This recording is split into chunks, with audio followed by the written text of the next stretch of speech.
1919 was an auspicious year in history.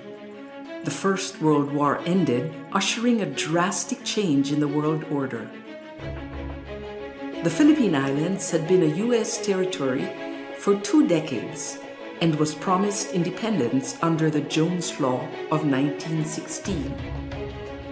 Progressive reformers saw the country and its people as a major target for modernization, and education was its main weapon. 7 forward-looking Filipinas came together in 1919 to create a school where young women could gain the knowledge and skills that would make them modern women. Paz Marquez Benitez was the first president of the Philippine Women's College.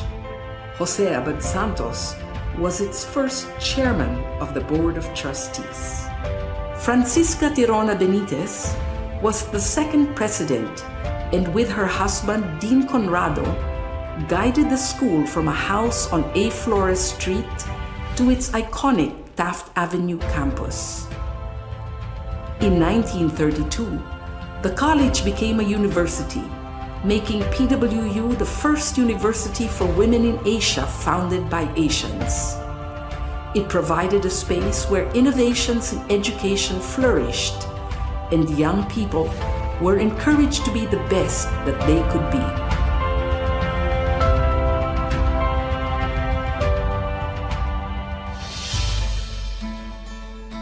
For over 100 years, the Philippine Women's University has been known as a leader in quality education. In 1934, PWU moved into its main campus on Taft Avenue, and since the 1970s has been co-educational. Located in the heart of Metro Manila, it is easily accessible by public transport and surrounded by affordable housing. Today's PWU offers undergraduate and graduate courses in several fields of study. Its business and management programs are responsive to the needs of industry, using evolving technology for global competence. PWU graduates excel in arts and sciences, education, social work, and diplomacy. Its fine arts and music programs have produced outstanding graduates through a holistic education that treasures heritage as well as excellence. PWU has pioneered in fields such as food science, nutrition and dietetics, medical technology, pharmacy, and nursing.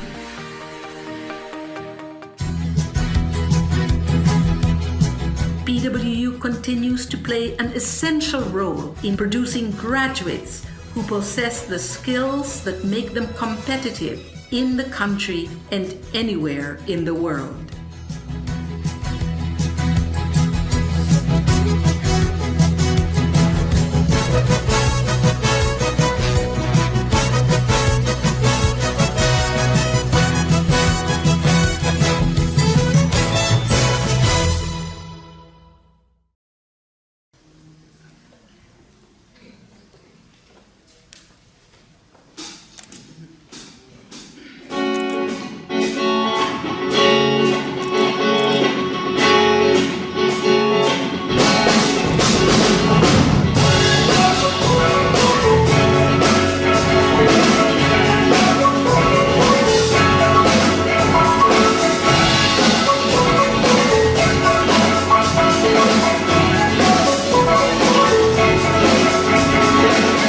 We are a united community.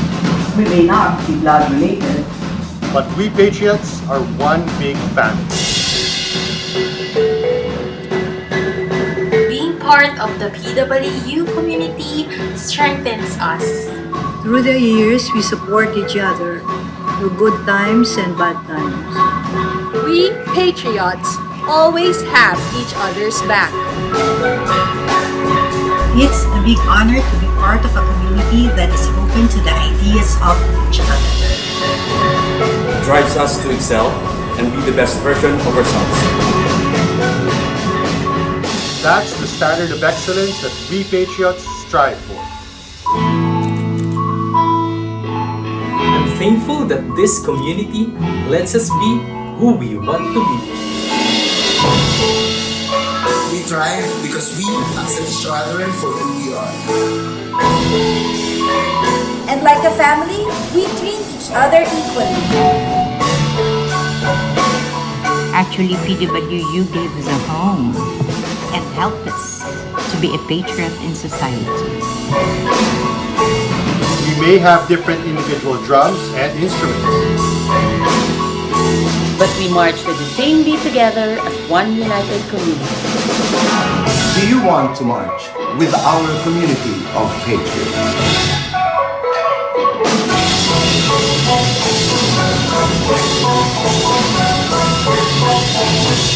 I am a patriot. I am a patriot. I am a patriot. I am a patriot.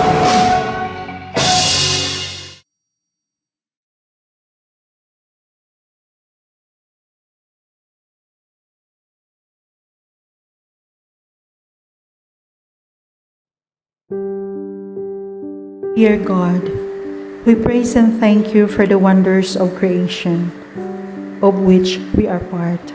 Thank you for the new day, the borrowed life and strength from you. We know and believe that you are near us right now.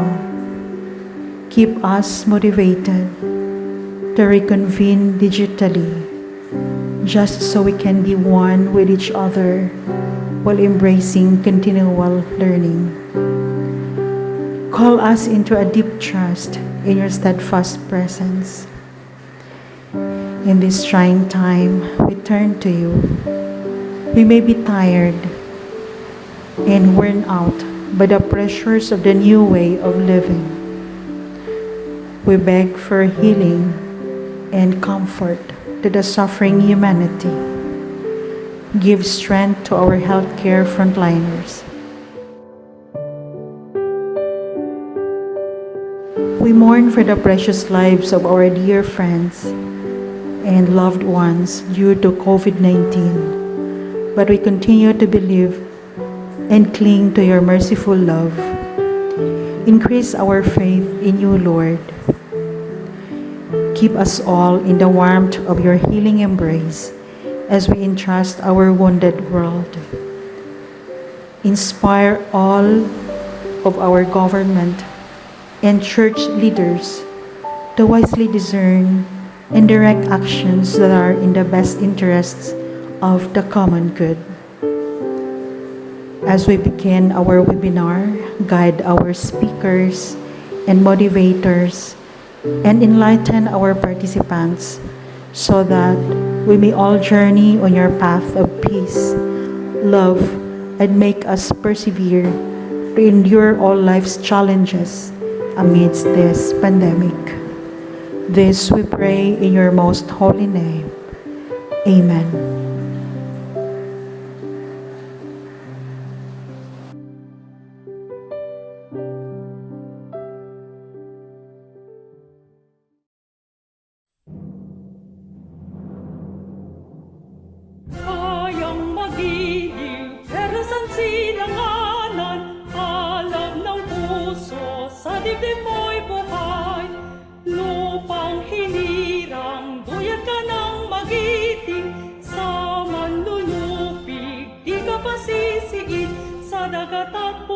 Sa simoy at sa langit mong pukaw, may dilagang tulad, awit sa paglayang minamahal. Ang kisap ng watawat mo'y tagumpay na nagdidigdig. Ang bituin at araw niya kailan pa may di magdidinig. Lupa ng araw ng at ipagsintabay langit sa piling mo. Aming ligaya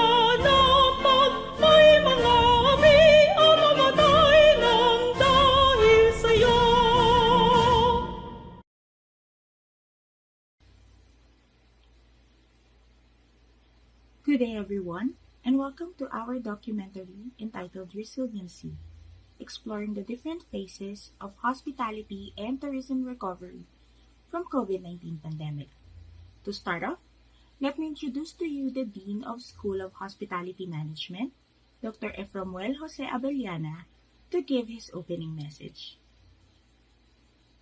Good afternoon, Patriots, to our respected PW President, Mr. Marco Alfredo M. Benitez, to our very supportive University Chancellor and Senior Vice President for Academic Affairs, Dr. Felina C. Young, and to all our Vice Presidents, fellow academic deans, program chairs, directors, coordinators, and office heads, and all the faculty members of the Schools of Tourism and Hospitality Management.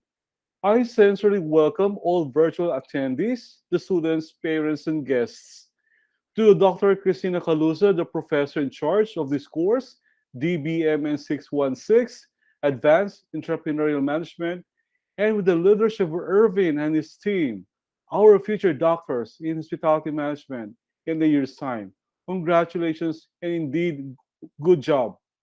And to our very supportive PW Marketing Office and PW Multimedia Center, Sir Blood, thank you. I commend all our doctor in hospitality management students for being so creative and innovative in organizing this first ever vlog webinar with the theme Resiliency, exploring the different phases of hospitality and tourism recovery from the COVID-19 pandemic. With the goals and objectives this afternoon, number one, to illustrate the various techniques used by small enterprises, companies, and organizations in the hospitality and tourism industries to maintain its operations and survive the COVID-19 pandemic's devastating effects. Number two, to emphasize the MICE industry's resurgence in the new normal and to demonstrate that our local destinations are safe to go in and to demonstrate the requirements, rules, and regulations. Today, with the Alert Level 2 in Metro Manila, is also the implementation of business and entrepreneurial strategies of the next normal of products and their services to enhance, to adopt, and to progress customer care strategies, menu engineering, improved product research and development, and all entrepreneurial activities in order to support and sustain the business. Big or small, companies today are very excited yet challenged on how to increase target sales and profit in the day's operations. Still, hopeful for a brighter business operations with the support of the local tourists to patronize local products from our local entrepreneurs. Loyalty to local products made by Filipinos. So finally, I invite you to listen and enjoy to different vloggers of this webinar on how they engage themselves to the local entrepreneurs. Again, congratulations to the organizers, our future doctors in hospitality management, and please continue to be safer wherever you are. Thank you and good morning, Patriots. Mabuhay!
People love Boracay for its pristine beaches. We know that it's one of the best islands in the Philippines that's also globally known to really host the best vacations in the world.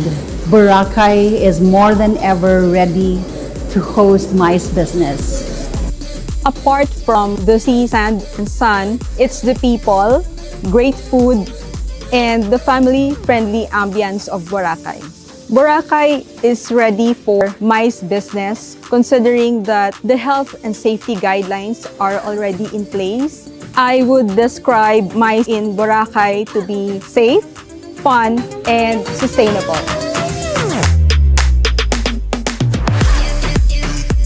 Para mas satisfied po yung tourist natin, talagang ibibigay po talaga natin yung best.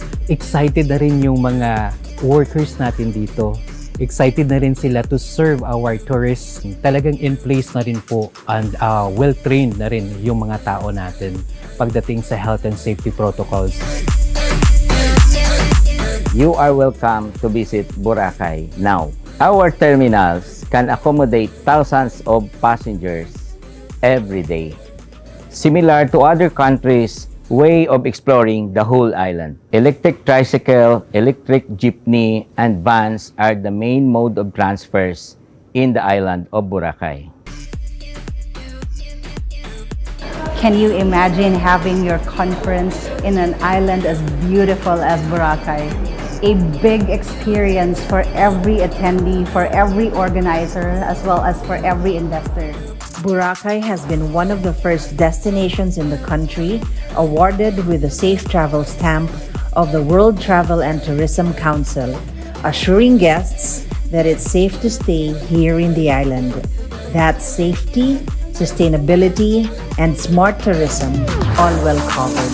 So this means that there is more opportunity for the island, but it is for everybody on the island. So if you need photographers, entertainers, everything you can think of, we're 100% ready because we're almost 100% vaccinated on the island. We have maintained a high level of service that is not just focused on getting the job done, but ensuring that guests are happy and satisfied. All of our employees are very eager and happy to serve guests once again. MICE guests would not just be treated with a 5-star accommodation, but a world-class beach on their spare time. Sa Boracay, the aquasport is one of the attractions. The biggest aquasport association in Asia and in the world. There is always something to do for everything at any given time. The White Beach. One of the reasons people come to Boracay is the world-famous White Beach. You will find the best bargains for your pasalubongs or souvenirs.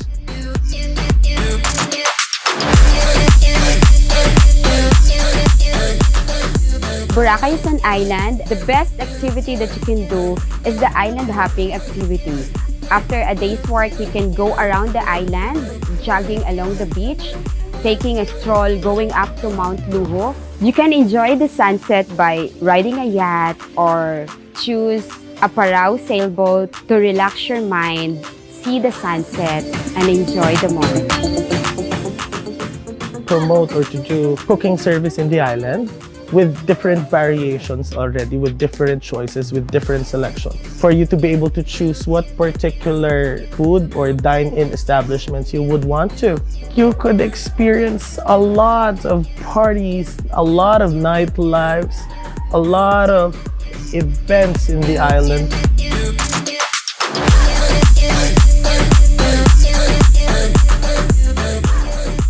I feel very excited to welcome the MICE group here in Boracay Island.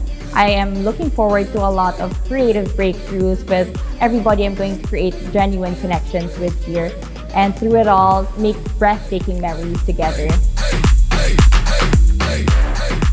Opening Boracay as a major MICE hub is a step in the right direction. Excellent tourist attractions. All of these rolled into one makes Boracay your ideal MICE destination. Boracay. Boracay. Boracay. The best place. The best place. The best place for MICE. In a tropical paradise.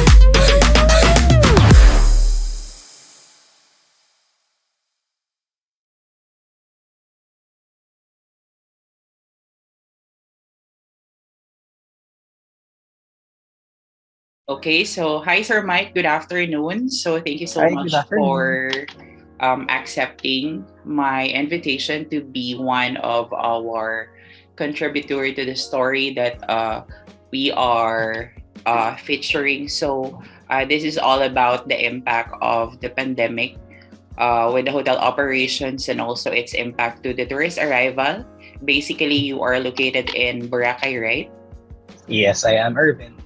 All right. So, Sir Mike, can you tell us something about yourself? I know that you are assigned in the Human Resource Department, so it may sound cliche, but I will be asking you this. Can you tell us something that would give also a background with our listeners and our viewers about the nature of your work?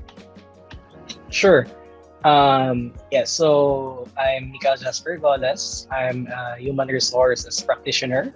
I am currently employed by Shangri-La Boracay, and I have been with the company for almost 8 years this coming May. And the nature of my work, of course, the human resources, which is the alpha and the omega of the employees who joins and leaves the company. And what I do, I am in charge of the recruitment. I also do the studies and analysis of the compensation and benefits of our employees and the benchmarking here in the island. Most of the hotels are not ready when pandemic or the COVID-19 pandemic strikes. So how does your company respond or responded immediately when it happened? Well, the company actually responded during that time when we were starting to have guests, because one of the number one market of Boracay is actually China. So we had the direct flights coming from China. And we know that the ground zero of COVID-19 is actually Wuhan, and flights coming from China is from Wuhan itself. So the company started to implement precautionary measures, especially for our frontliners who are dealing with the guests coming from the airport. So they were immediately given protective equipments like the face masks. They were also given sanitizers, and they were also given supply of vitamins in order to boost their immune system. And aside from that, when the lockdown has already been implemented, in the operation side, the hotel actually just let the tourists stay with us for free. They were not paying anything until the time that their embassies could actually fetch them. As for the employees side naman, the company started to brainstorm on things that we might actually we might actually experience because of the virus. So we were preparing for the worst case scenario, like if someone catches the infection, what would we do? Because at the time, nothing was known about the virus. We don't know how infect someone, how it actually would put someone's life in danger. So the company was actually already preparing for the worst case scenario wherein we were planning on like how we would be bringing colleagues to the hospital should there be any emergencies, knowing that the transportation around the Philippines is actually suspended. And we also had this a stringent procedure of disinfecting all the surfaces both in the resort and our staff house facility to prevent any clustering within amongst the employees. Okay, so that's interesting, no? Knowing that the company has extended its full capacity and everything they can do in order to help also the guests and also the employees. I am just curious, how did you help? I know that the operation of the hotel is down, but then again, we do have lots of employees also. So how did the company responded on that? First off was that we had several colleagues who were actually on vacation and did not make it back because flights were already canceled. And we have some quite a number of employees here in the island who were stranded during the pandemic when the pandemic started in 2020. So basically, when the lockdowns was implemented, of course, no one could actually go to work, right? So the operations of the hotel has been shut down, and there were only like a basic few who are staying in the staff house could actually assist the guests with their needs. Pero minimal naman na masyado kasi as I've said earlier, hindi na nga sinisingil yung guests on their stays. So it was more of like an assistance because we were already treating them as part of Shangri-La Boracay or like family because of course, they are our own guests and we treat our guests as family. Then aside from that naman, for the side of the employees, to be honest, I myself experienced because we needed to report to work despite all the lockdowns. I needed because I was not staying in the staff house during that time, and in order for me to get to work, I needed to walk every day for like 15 minutes going to the resort because no transportation was allowed to traverse the island. And well, it was worth it because I know that the company was actually planning something that would assist the employees. We're in around April, the company has already started distributing food packs for everyone. So that's a grocery basket worth 5,000 pesos. And we were also extended or given, the company extended to each employee a voucher, a Sodexo voucher, which is worth around 15,000 pesos. And this actually happened until December 2020. It was given regularly on a monthly basis. So, sir, how about those people that you said that were stranded or were not, who did not make it back to the resort on time? In May 2020, we started the Human Resources in partnership with our Kaibahan Labor Council. In partnership with them, we went to the Panay Island. So we brought all the gift baskets, the grocery baskets together with their vouchers. We distributed it house to house. It was tiring. It happened for like 3 days, but it was actually worth it seeing everyone's faces were, from very gloomy. You saw them smiling after receiving all the assistance from the company. And aside from that, despite what made me proud being part of this family is that despite these colleagues who were not reporting to work because they were stranded, they were actually being paid by the company full time. So regardless if you don't have attendance, their basic pay was given to them and their insurances was still active. So they did not actually lose anything during the pandemic. Okay, I guess, Sir Mike, that is really needs a massive and careful planning also in the part of the human resources department, because I know it's not that easy. I guess my last question would be, since the pandemic happened and it lowered down, the cases goes down, and then the Boracay Island is going back, and then again the Omicron thing happened. So the picking of the businesses is being abrupted. And what do you think, or what are the trends that you have observed since that time we don't have any tourist arrivals yet? So parang what are the trends that you have observed, and what are the trends that emerge because of what happened? Well, here's the island.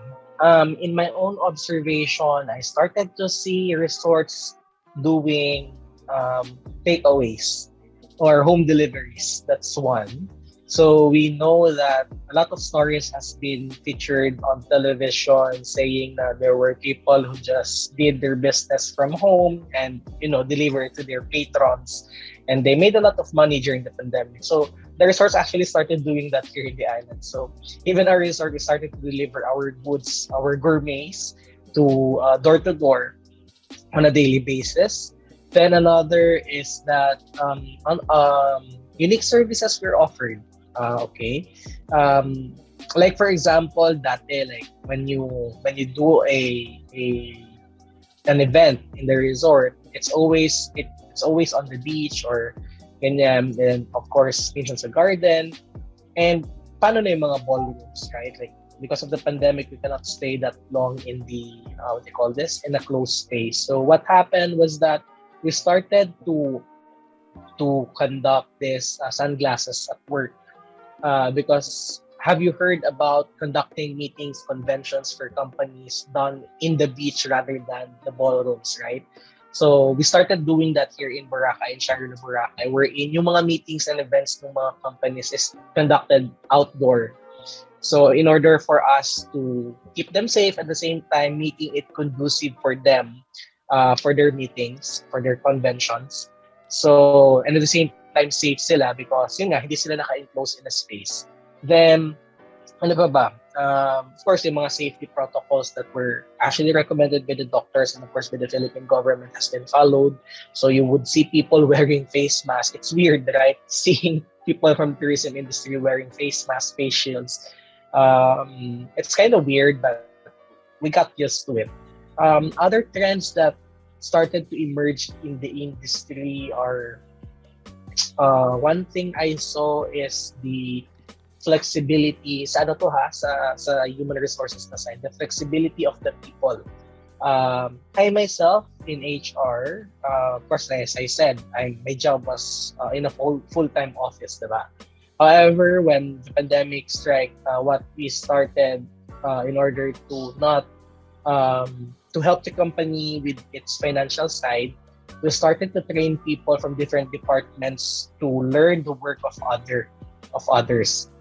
So natuto ako mag-drive ng buggy. So I started to help the operations driving the guests around the resort where they want to go on busy days. And at the same time, I also drive the shuttle of the resort going to the mall. Of course, bringing the guests and also fetching them going back to the resort. So these are some of the things that are being implemented in order for the businesses in the tourism industry to adapt with the current situation of the pandemic. So far, as what I have observed based on your answer, I guess it's all about the different skills and being a multitasker of the employees that we have in the hotel industry. And I am so happy hearing those efforts also being extended by your company to everyone, not only with the employees and also with the community. I guess that would be all, Sir Mike. But then again, before you leave, can you invite our viewers and also the locals, the Filipinos out there, to visit Boracay and also your company? Hi everyone. So Boracay is still as beautiful as it was before. So I hope and I invite you to come here, enjoy the beautiful white beaches of the island, and at the same time being safe and meeting new people in the island. So particularly if you could, have some time, visit Shangri-La Boracay and enjoy our amenities, our facilities, we would be happy to have you here. So I'm wishing everyone safety, and I'm also wishing everyone a good health in the future. May we all be able to beat this virus soon so that we would go back to our normal lives. Thank you very much. Thank you, Sir Mike.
Delightful day, everyone. I am Joe James Garcia, and here with me is Miss Mary Altenin Sahara, the Business and Product Development of Southwest Tours, and she will be answering our questions for today.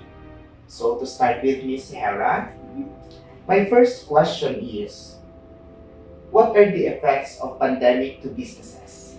As I mentioned, for those normal question, what are the effects of the pandemic to the businesses?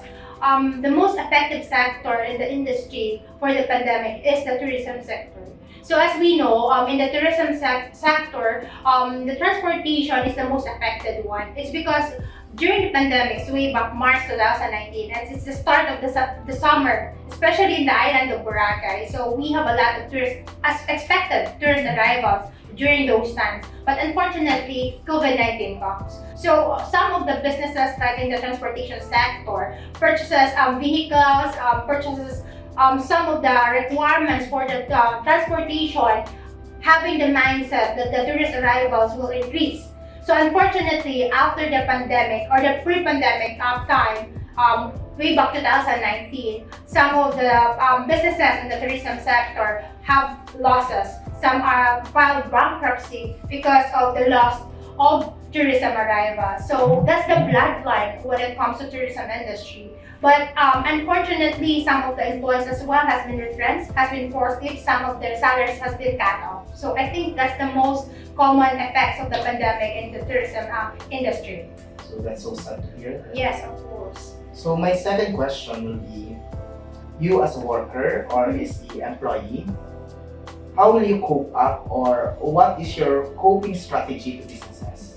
Okay, so as of the moment, this is still the pre-pandemic era. So my strategies as an individual, as an employee in the businesses, actually, we have the so-called the shift of mindset in Southwest. So instead of focusing in just in the tourist arrivals, we've shifted into focusing on employee shuttle, company transportations. So there are companies that are renting us for their daily transportation needs. There are also public utility vehicle, which Southwest has been engaged as well, and other government projects, so we've been engaged to those as well. So I think that's the strategy Southwest has been focusing on to survive in this pandemic. And I think it's really a good idea that we shifted our mindset in just focusing in the tourism. So my fifth and last question, in employees' perspective or workers' perspective,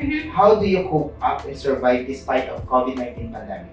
Okay, I think it's just the same as what we do in Southwest, is being innovative. So focusing on what we can do. So actually, personally as an employee, I'm also engaged in some others part-time jobs or businesses like having online selling and all to survive during this pandemic, because it's not enough for me to just rely on the salary, especially my salary has been cut off during those pandemic way back 2019, and other benefits has been cut off. So I need to think of ways that I need to survive for my family. So having an employment, other employment like typing jobs and online jobs. There are a lot of online jobs online.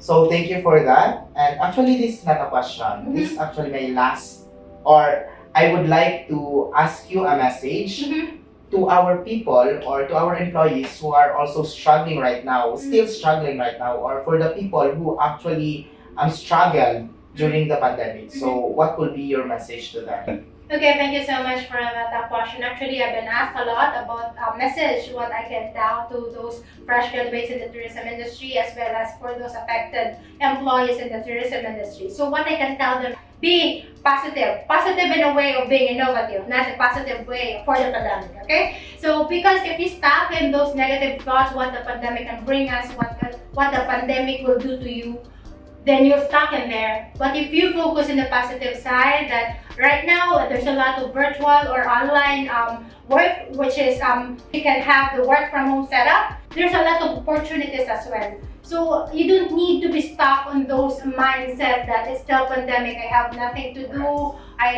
no employer will accept me because they're not requiring for employees right now. No, if you're a fresh grad, you need to have the goals. So if you have the goal and you focus and you have your mindset is to finish that goals, then you will find things in a positive way. Because this pandemic also has a positive impact in our lives. Okay? So because as of now, we can do virtually. So interviews, works, and everything we can do it online. But pre-pandemic era, we can do it. Okay? So right now, focus on what we can do, just like what Southwest did. And I think everything will fall into place. Just trust God and everything will be good. I think that's it for today, and I would like to say thank you again to Miss Mary Altenin Sahara for your time and effort. And to you guys, let's keep all safe and delightful day.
I am now at Kamay ni Jesus.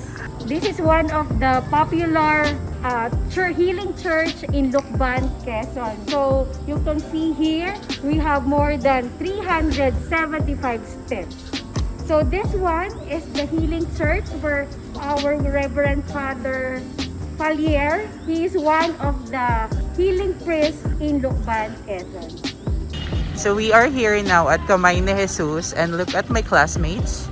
So I guess we are going to the retreat house. And look at this, guys. So it's quite gloomy today. It's a bit rainy, I guess. You may visit Kamay ni Jesus in Lukban, Quezon. This is the Garden of Eden. This Garden of Eden before, as you can see, is the play area of the kids before pandemic. And also, you can see here is the Noah's Ark. Where can able to have their visitation with the Reverend Father Jerry Falier. So look at this, guys. This place is quite empty right now because there is no kids allowed at the moment. Right, Ma'am Biel? Yes. So you can see here is the play area. Look at this, guys. This area is quite big. It's quite wide. And look at that ark. So this is the Noah's Ark. That one. And guys, so sorry it's raining while we are having this video. And look at Ma'am Biel. So she doesn't mind the rain as long as we can give you a good content of the Kamay ni Jesus in Quezon Province. Thank you. We are now in the main town of Lukban, Quezon. So you can see here is our church, the main church. You can call this church is St. Louis Parish Church in Lukban, Quezon.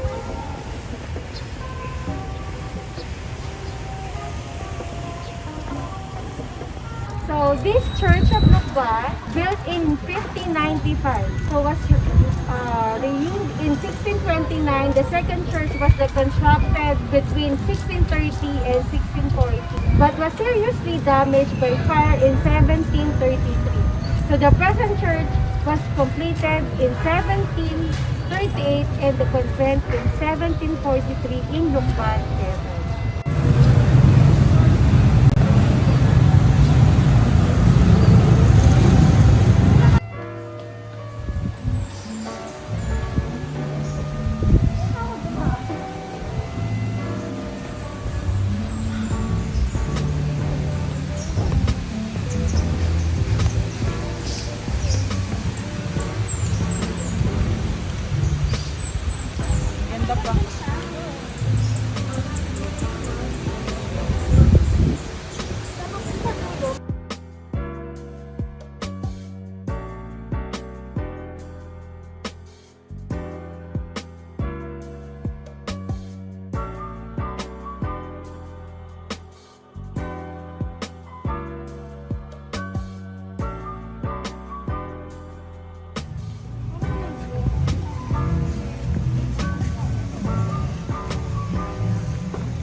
Hi everyone! So we are now approaching Taytay Falls. Masaya po yung mga tao dito. It's because meron na silang pagkain mamayang gabi. So, ang dami nilang pagkain, good for 1 week. Yeah. Napag-usapan po namin in case may offering, yung isa sa kasama namin sa likod. Yan, tingnan niyo po. Volunteer po namin na siya po yung aming i-offer. Yan, in case po na hindi po nila kami palabasin. So, actually, yung tingin po ng mga tao sa amin, kare-kare. yung pulutan ng mga aswang. Sangyupsal. So, guys, if in case na hindi nila po kami makita at hindi na po kami makawi, rest assured, nakain na po kami. So guys, we are on our way to Taytay Falls, and actually we're a bit struggling because of the way. So some of the parts are stiff.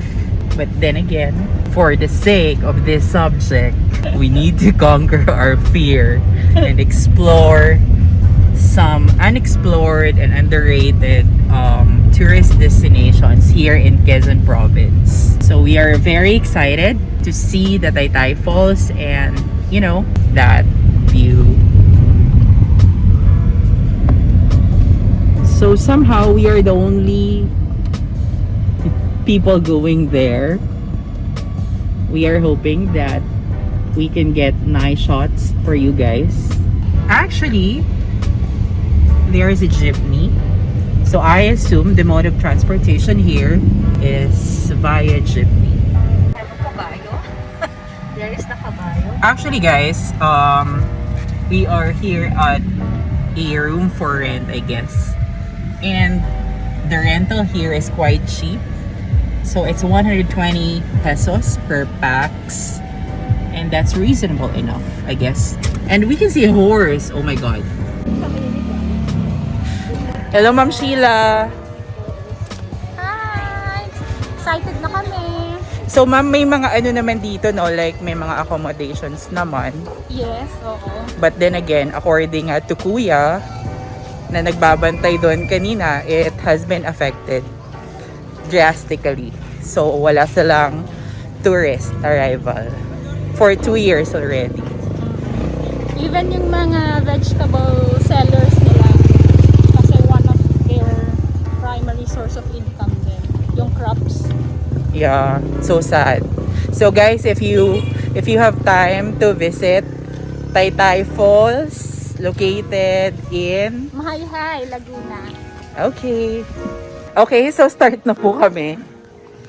Trekking day. Trekking down to Taytay Falls.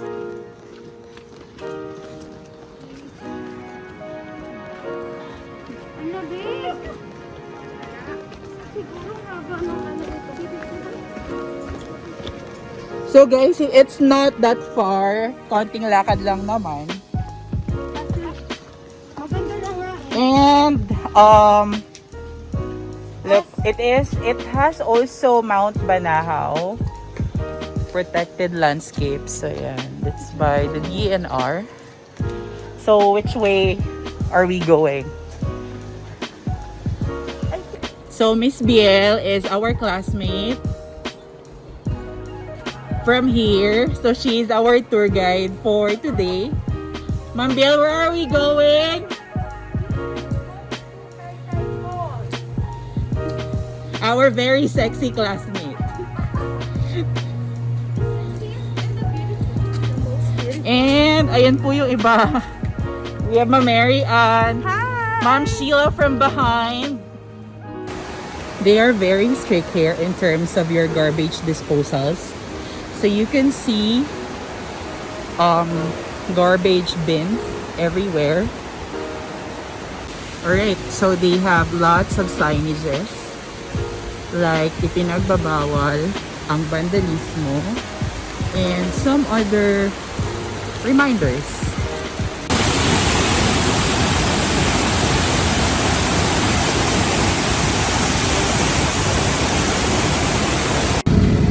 Magkano binigay niya? 150 po. Ilang araw po ba kayo dito? Bukas, hanggang bukas lang. Pag-Lunes mo lang. Bali weekend lang po kayo? Oo. Paano nyo po ginagawa yan, Nay? Dati ng luto? Ha? Niluluto dyan. Katatapos lang. Mainit ko lang ano. Kahit wala pong nag-order live? Parang naka-ready lang, no? Sa bagay na yun, madali namang maubos, no? Madami kang buyer.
more.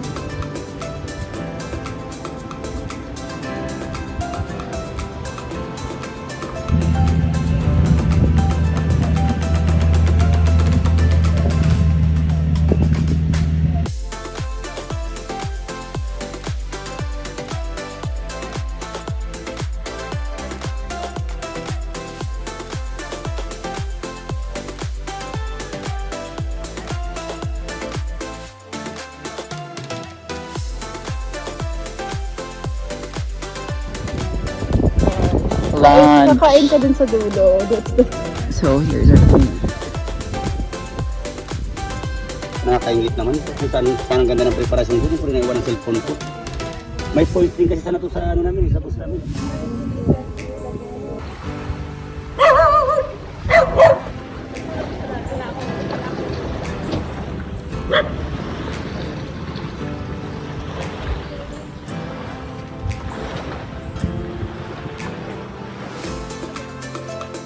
Guys, this is Malcapuya Island and we are the only people here. Look at that view. So there is no other guest. We are the only here.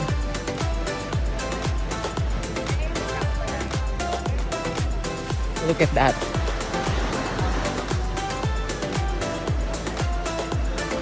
Amazing.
Atin napaikot pa kasweta or ano?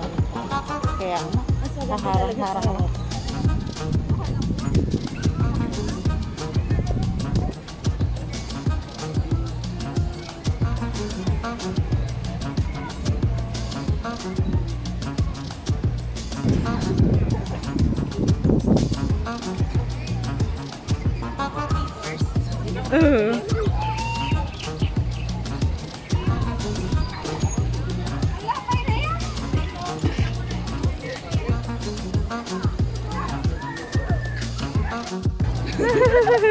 Wait.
pandemic.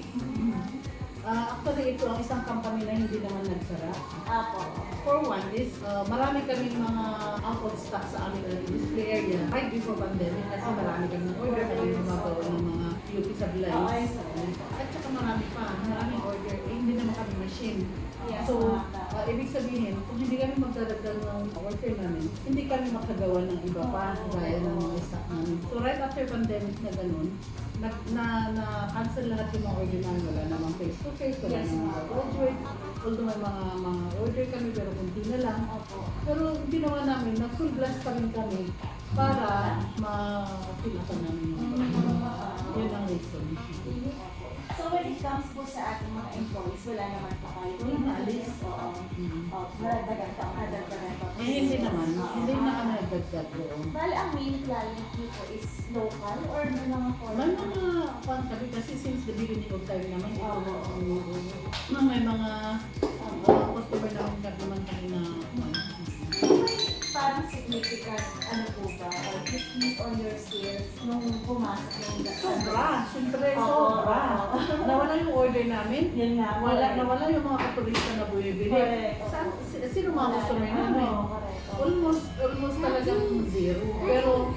Pero actually, during pandemic, may mga nag-order naman. Yes, Oo, may mga nag-order naman gaya ng West Korean. Yes. Ayaw ko kung hindi naman sila ng face-to-face, pero bilang din ang Sige.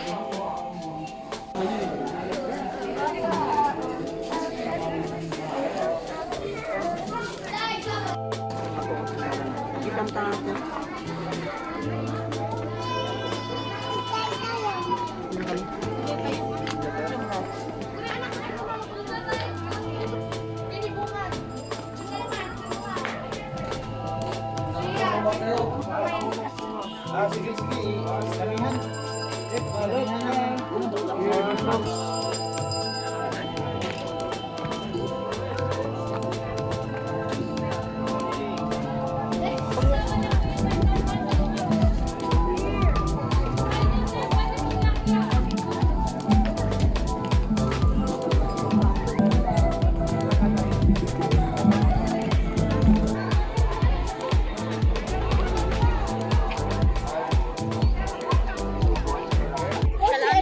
target yung kahit around Baguio na nakutan ninyo? Para kung maraming ka. Oo. Ano to? First time or hindi naman? Pero since pandemic, ngayon lang ulit kayo bumalik. So, paano yung experience nyo na around Baguio last kahapon? Yung sa kanina medyo makulay. Hindi namin sa enjoy Oo. So, do you consider Baguio a safe destination already? Oo, for sure. Yun is wala naman yung any other. So, wala naman kayong na-encounter na problems during pagpunta nyo dito hanggang ngayon? So, Yun lang. Pero ngayon okay na. Safe. Sorry. Public transport po kayo or may sariling sasakyan? May sarili. Okay po. Maganda. Ako. Walang hassle sa ano. Okay, so maraming salamat. Thank you. Tingin nyo, okay na ba? Safe na ba mag-travel? Safe na po ba yung mga parang ito, mga experiences natin? Suot na! Igurot costume! Siguro safe, pero dapat mag-ingat pa rin. Yes, oo naman. Opo. Ingat pa rin. Ingat. Follow pa rin yung mga guidelines, Anyway, kayo mga vaccinated lang naman ako. Vaccinated po lahat. Ako na rin. Opo. Dapat social distancing. Opo. Yung protocol. Tama, ma'am. Sige po, okay na tayo. So, okay naman na yung ano nila. Thank you po. Ma'am, salamat po ha. Sana ipapalabas namin ito.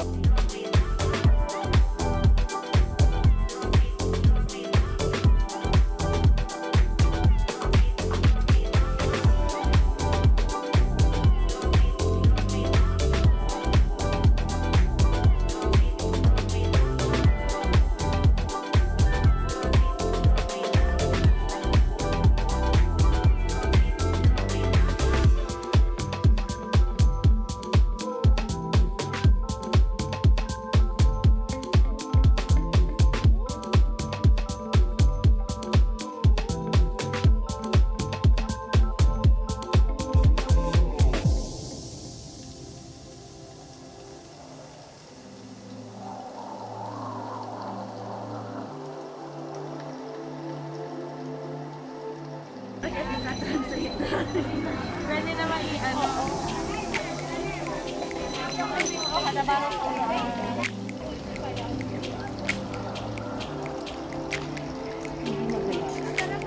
Kaya nga eh.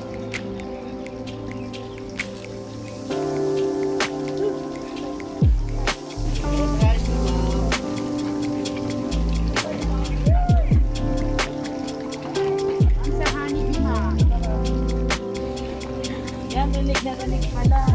Yan. Pwede na yan. Pero na ako, video na lang po. Parang may tali. Ayan oh, may isa pa isa-isang bunga. Ano ba po?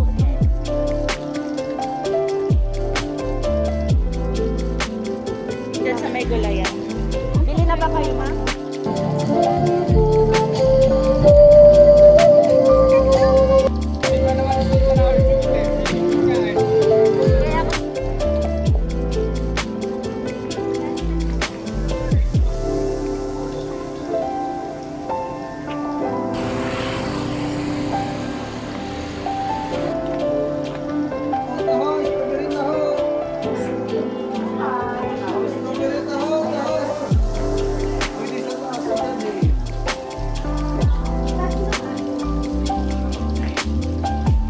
Ma'am Jam, po anak ng kay.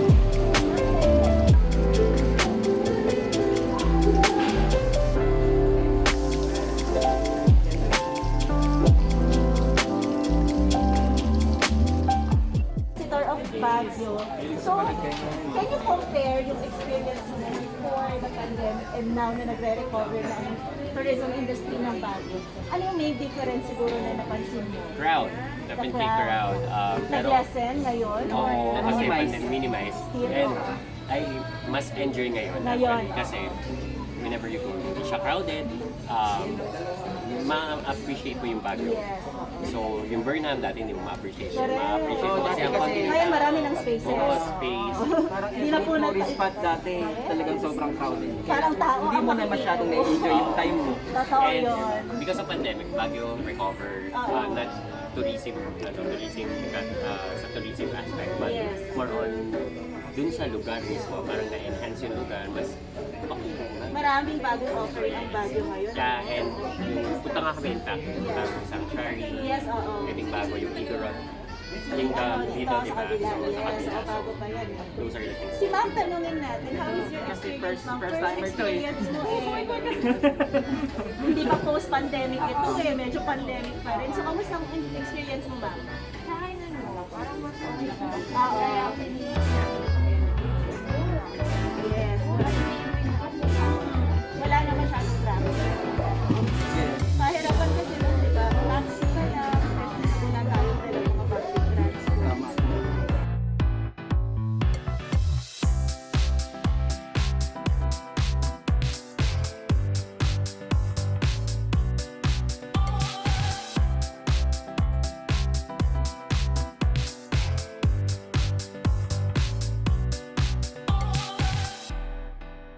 After being closed earlier this year to the pandemic, Baguio, our beloved city of pines and our go-to weekend getaway, has reopened its doors to guests from all across Luzon. This great news, but the city government has placed strict limitations for anyone who wishes to enjoy and experience the only thing wonderful location can provide. It was a pleasant experience for me because I got to experience and try new things na tinatawag natin na new normal ngayon, such as yung processing ng QR coded pass or yung QTP and going through the triage procedure, among other things na mga na-experience ko. Among the tourist attractions na when we were in Baguio City, I was really observing a lot from all the places na napuntahan namin. Among the tourist attractions na napuntahan namin are the Strawberry Farm in La Trinidad, Benguet, the Igorot Stone Kingdom, Tamawan Village, where we had our lunch at the Farmer's Daughter restaurant, and we had the chance also to interview the owner of the restaurant. Pumunta din kaming Eastern Weaving, then to Burnham Park, then to SM Baguio, then to the famous night market nung gabi, kinagabihan, pass through Session Road, and a few other locations na nadaanan namin. So one challenge on this part is that the dates that we were supposed to go in Baguio are full. So there are still limited number of visitors that is allowed in Baguio during this new normal. So we have to look into the chance to book our travel on the certain dates that we would like to visit. So that's one challenge. Second is finding also the accommodation facility where we will be staying at. So since that time when we traveled, it is considered as the peak season, okay, for traveling to Baguio. So hence there are a lot of hotels that are already fully booked and the likes, but still we were able to find the best option for our accommodation in Baguio. Follow the safety precautions that have been advised. Bring your own alcohol, observe social distancing, avoid crowded areas, and always wear a face mask and a face shield. So we are glad that our hotel arranged our pre-arrival procedure because they have their online system that they input our QTP pass so that we do not need to go to the triage for the pre-arrival procedures. Overall, I think Baguio City is going back to the old situation. Bukas na yung mga tourist spots, the stores, recreation and leisure establishments. And based also from our interviews, the owners of the business said that they are almost recovering from their losses during lockdowns. After the visits to the tourism and hospitality related establishments and interviewing locals and visitors, I am happy to know that the tourism and hospitality industry in Baguio City, especially the small businesses who are most affected, are recovering somehow. And sana this progress will continue and that the number of cases will not increase again in the province and throughout the Philippines. So as a traveler who used to visit Baguio, at any given time or whenever my family felt to experience the coldest of Baguio this pandemic, this adjustment is a bit of a headache for me, but I entirely see the implications. So if I decide to pay a visit, I will happily follow the set of instructions. So that will be all my experience in Baguio City. So despite the minimal challenges that we have encountered, overall, I can say that our experience in traveling Baguio City is both exciting and fun as well as educational on our part as movers for tourism. And with that, intayon bisitaan ti Baguio City.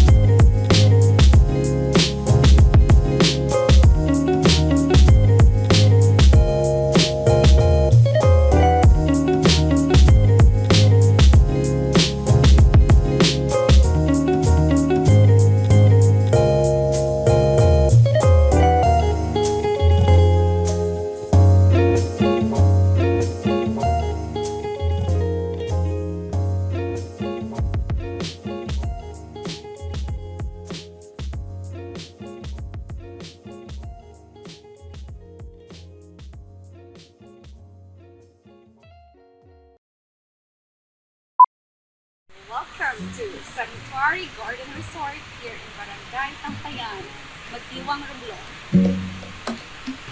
Tara, pasok tayo.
So good morning, Engineer. Good morning. By the way, yung kasama po natin ngayon is I'm with Engineer Edgar Mayor. So siya rin po yung siya yung owner ng Sanctuary Garden Resort. And we are here in his Sampaguita restaurant. Engineer, once again, good morning. Morning. So thank you so much sa pagpaulang po sa akin na makasama ko kayo ngayon para po sa interview, which is related for my doctorate class. So, Engineer, almost 2 years na po may pandemic. Kamusta po yung ating business? Down in business. I would say we were down by maybe 80%. 80% talaga ng sa... We have zero tourist arrival. Yes po. Wala talaga zero. 2019. But I mean zero tourist arrival from Manila, other major islands in the Philippines. No foreign tourists. But we are surviving on government seminars. At saka yung mga tao from private companies coming here as Upwork. Yes po. Telecommunications, energy, fuel. Yun lang. Wala na. So yun yung mag-i effect ni pandemic sa inyo, which is zero talaga when it Zero comes sa tourism. Yes. Ang pumupunta dito sa Sanctuary Garden ay hindi mga tourists, hindi mga government people. Opo. So, Conducting trainings and seminars. okay. So on the other hand, meron po kayong catering services. Right. Okay. So hindi na nag-exist ngayon for your accommodations and then the restaurant, right? We do. We provide accommodations to people who need to stay more than a day, like yung sabi ko nga from government agencies like DNR, some Department of Agrarian Reform, conducting trainings. So when they conduct trainings, it takes about 2 to 3 days. So yung mga facilitators need a place to stay for the night. So engineer, itong yung inyong Sanctuary Garden Resort is ilang years na po siya? Knowing that the said resort is ito lang po yung pinakauna at nag-iisang prominenteng resort sa Sibuyan Island, right? So ilang years na po siya sa puso niya? Well, we started operating 2010. So we are now on our 12th year. In your 12 years, so engineer, meron po ba mga employees kayo na na-retrench or mga nawala ng trabaho? Meron kang give up sa mga employees? Actually, we did not give them up. I gave them option. Yung mga regular employees ko when the pandemic started on March 2020, I gave them option kasi karamihan kong employees dito are stay in. So, sabi ko, you can choose to stay.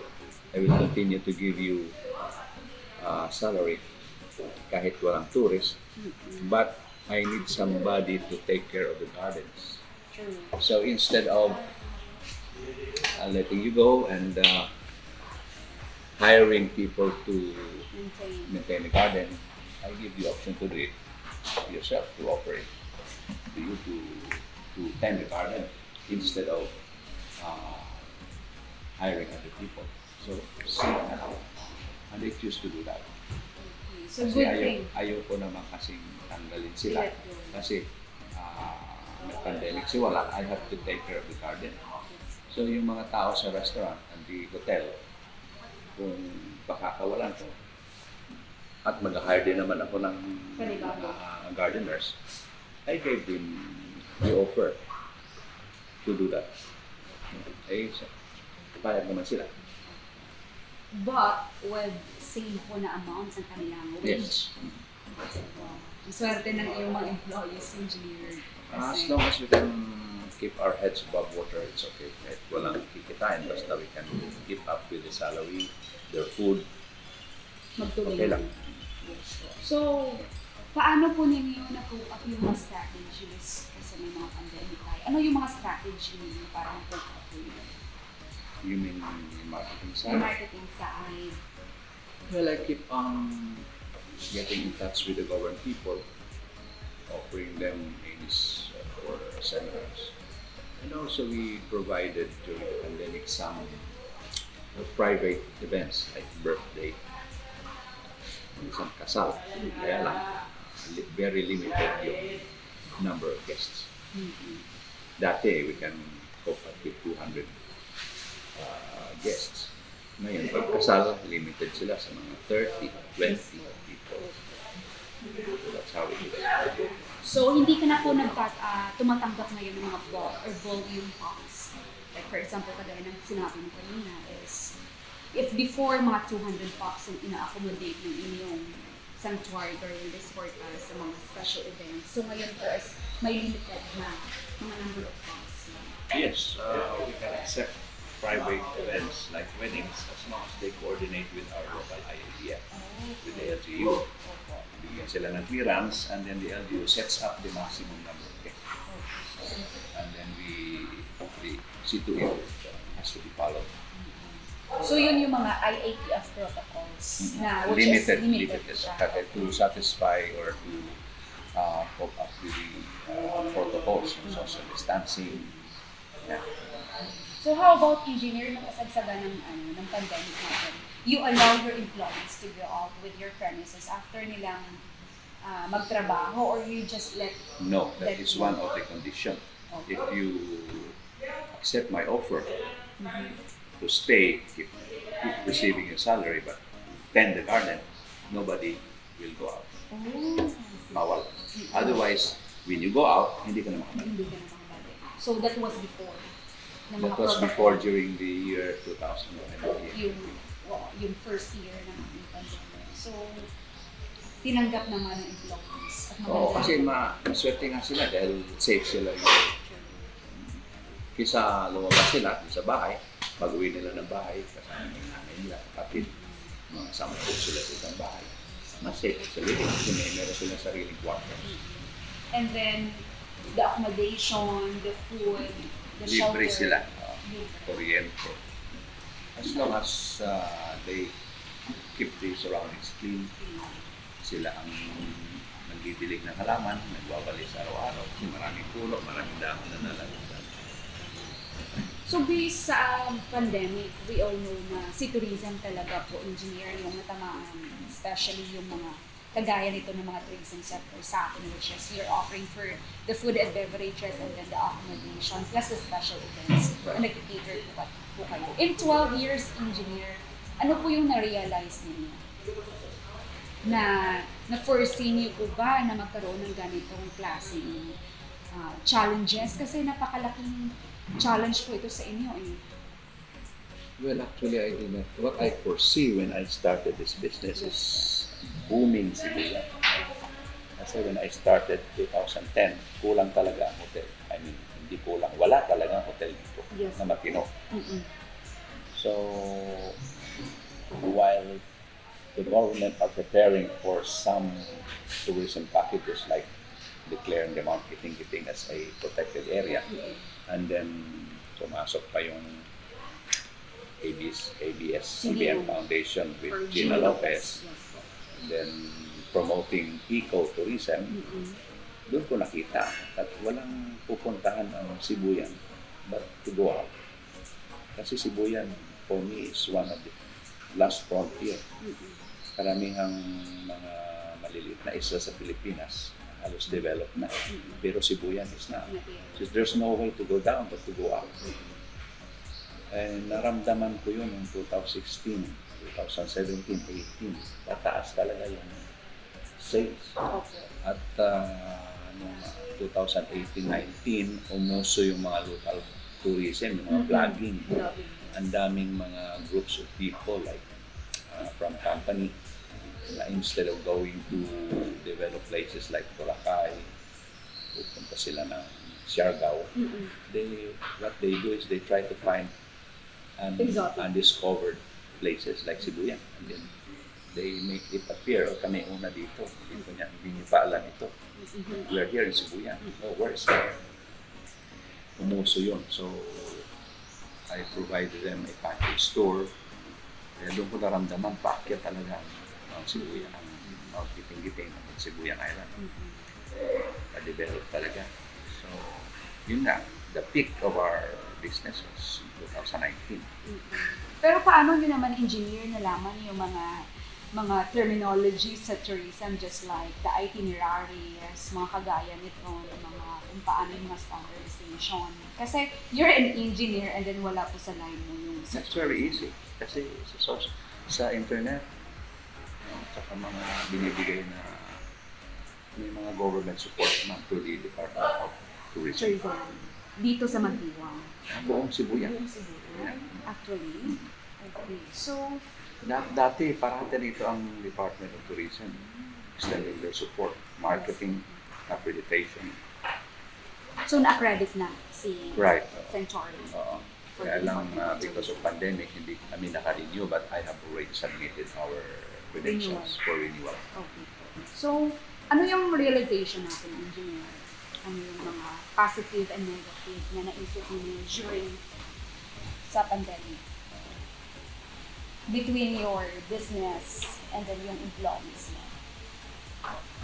Well, in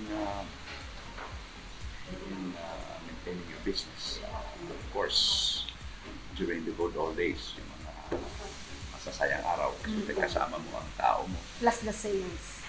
Yes, sales, kasama mong naninilbihan yung mga tauhan mo dito. Kaya lang, unexpectedly, hindi naman natin alam na mangyayari yung pandemic, COVID-19. It happened during the peak of our business in 2019. In fact, nakapag-extend pa yung magandang sales noong first quarter ng 2020. Actually, yung sales from January to March 2020, ginalo pa yung sales the whole year of 2019. Tapos comes March, middle of March, biglang nag-lockdown. So, but we were lucky. We were able to afford to support our people kasi binigyan kami ng malaking kita din. Magandang kita during the 2019 and the first quarter of 2020, yun ang ginamit namin para masustain yung mga tao namin na ayaw umalis at maintenance, garden, and some part nag-subsidize din ako ng additional fund for maintenance. So, ang aking nakikita sa business, dapat ang mga tao mo, which are the most important input in your business, hindi kasama mo sa maliligayang araw at malulungkot na araw. So up to now, andyan sila. Hoping soon, this will be over. Yes. So engineer, ang dami kong na-learn sa'yo kasi sa puntong yun is, tama po kayo na yung tao talaga is yun yung pinaka mahirap intindihin in all resources, di ba? Kasi our facilities very easy to do. We can have the best room, best restaurant, pero that's very doable. Kasi may pera ka lang, you can make the best accommodation. Pero kahit anong laki ng sweldo, kung yung nakuha mong tao hindi maganda, not really qualified, may attitude problem, may magawa dyan. So yung mga natira dito ay yung mga loyal na tao. Nakikita yung sitwasyon, nag-iisip. Kasi lahat naman tayo apektado Kahit lumabas ka pa ng bansa, kung hanap ng swerte, wala kang nakikita dahil it's a world pandemic. So I think what I see, what I realize, dapat kung may ganitong sitwasyon, pandemic, apektado ng lahat, walang iwanan. True. Doon mo makikita kung sino talagang loyal. Right. And then when everything is over, we can start all over again together. Yes. So, engineer, ano yung masasabi mo sa fellow businessman na kagaya mo na nakaranas ngayon ng pandemic? Masasabi ko lang, yung kailangan may vision ka rin. Ano bang gagawin ko? Will I have to hold on? Bebenta ba ko? pag ibenta mo yung business, sino nang bibili? At sasara ka ba? So, the thing is, kung may paraan naman, para lang is to keep your heads above water, stay alive. Let's do it together. Kasi when this is over, baka naman buhay pa tayo. Can start all over again. So, maraming salamat, Engineer, sa time po ninyo na binigyan mo ako ng opportunity na makasama ko kayo. So, thank you so much.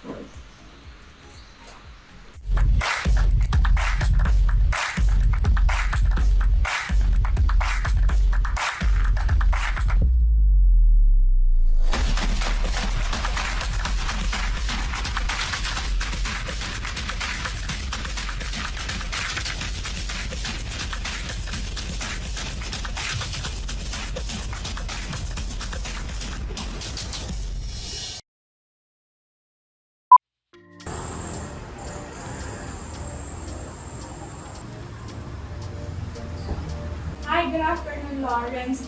So we understand that this restaurant is a pandemic baby. What made the owners decide to open a business during the pandemic? Yung restaurant talaga sa kanila is parang hindi siya basta business. Sa owners kasi, nangyari, parang calling na rin siya para makatulong din sa ibang tao. At the same time, ang motto kasi nito dahil is women empowerment. Tapos yung sa mga local farmers makatulong. Yun talaga yung naging basis ni Timplado. Kaya we have Timplado and we also have Circa 1740, which is our coffee manufacturing company. So yung coffee nyo, nag-outsource kayo within the locality, within Batangas? Within Batangas. Tapos yung coffee namin, yung base namin is Barako. Barako talaga siya. Talagang dito sa Batangas, pinukuha namin yung mga beans. I searched the page, meron kayo ng Barako. Ano ba yung coffee nyo? Barako. Yung circa 1740. It started with the coffee. And then after nun, saka yung restaurant. Saka na yung restaurant. Actually ito, nag-start kami talaga, coffee lang talaga. Tapos yung sapin-sapin. Doon lang talaga. Tapos afterwards, parang dahil medyo naglubag ng pandemic, tapos nag-open kami ng all-day breakfast, mga tapas, silog-silog yan. Tapos nagbago ulit kami ng menu, may Filipino-Italian naman kami. Yun yung naging transition namin ng menus. So, kumusta yung experiences niyo in terms of the operation? Since, di ba yung restrictions pa bago-bago? Oo, ang hirap. Paano kayo nag-adjust doon?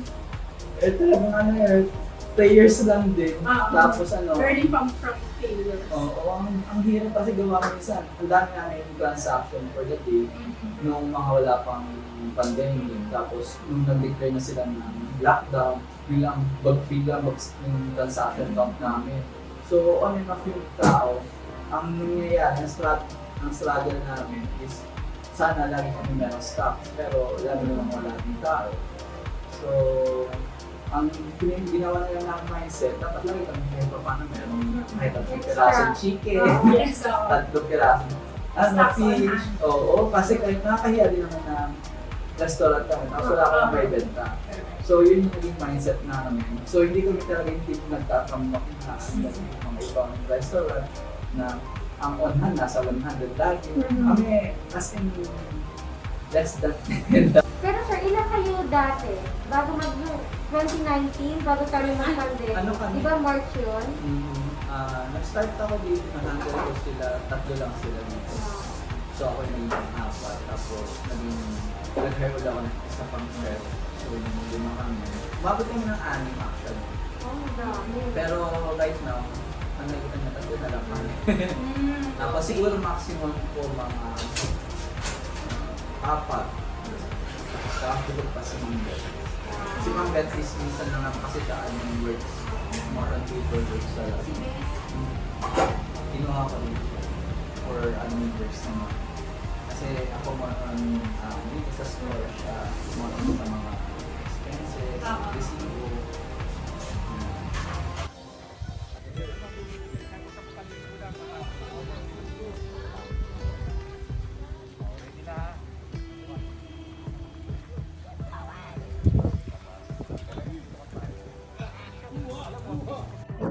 I have two resorts. Ito at saka yung Long Fins. Yung Long Fins, ang specialty niya is free diving. So I can bring it to you there later para makita niyo. Pero sir, so far, because of what happened, so pandemic strikes drastically, no, the diving industry also. Parang what specific trends that you can see and you can observe as we go back? Yeah. Yung trend, if you look at it, ang nangyari, binuhay ng local ang diving industry. That's It's the first interesting. time sa diving community na nakita ko na hindi umaasa sa foreign clients. Local yung binuhay. So pwede pala. Yes, actually. Kayang-kaya. Hindi porket foreigner ang sinasabi natin na and I'm trying to educate also the localities na ang scuba diving para sa mayayaman. Actually, sir, it's for everyone. Yeah. Scuba diving. Because if you, I guess, sir, most of them would really think about the gears. But then again, you can rent naman the gears, eh. I think sir, I can relate to that. Kasi actually, gusto ko rin siyang i-try. Just that, nakapisa ako sa deep. Alam mo yung feeling niya parang malulunod ka. Ganun kasi yung connotation, sir. A good swimmer. Or non-swimmer. And yun sir yung na-learn ko, you don't need to be a good swimmer para makapag-dive. It's a matter of talaga, determination and And enthusiasm na Yeah. I wanna see something na kung hindi man ako tuloy-tuloy, at least nakita ko ngayon. Yes. Nakita ko. Failing is part of life. Failure is, para sa akin ang failure, success of conquering my fear. Nag-try ako, hindi ako nag-excel, but I tried. Sasabihin mo, wala, you're a failure and loser. Patay mo na ba? Hindi pa. Look who's talking. Diba? Yeah. Ano nakadali, ganun nakaisip. Sir, parang how could you encourage the youth now, also the millennials to engage also in scuba diving and ano yung mai-help nila din sa tourism industry natin para Millennials and the young Yes. generation now. Hindi lahat nakikita nyo sa computer. Yeah. Kahit anong ganda ng kuha namin underwater, kahit anong ganda ng shoot namin underwater, the real thing is the deal. I'm telling you, you have to try it or you will regret it for the rest of your life. Nasayang. My son is 10 years old. He's a licensed diver already. That's amazing. He's a licensed diver already. Grade 4. Grade 6, graduating in something like that. Graduating siya ngayon. Taller na ngayon.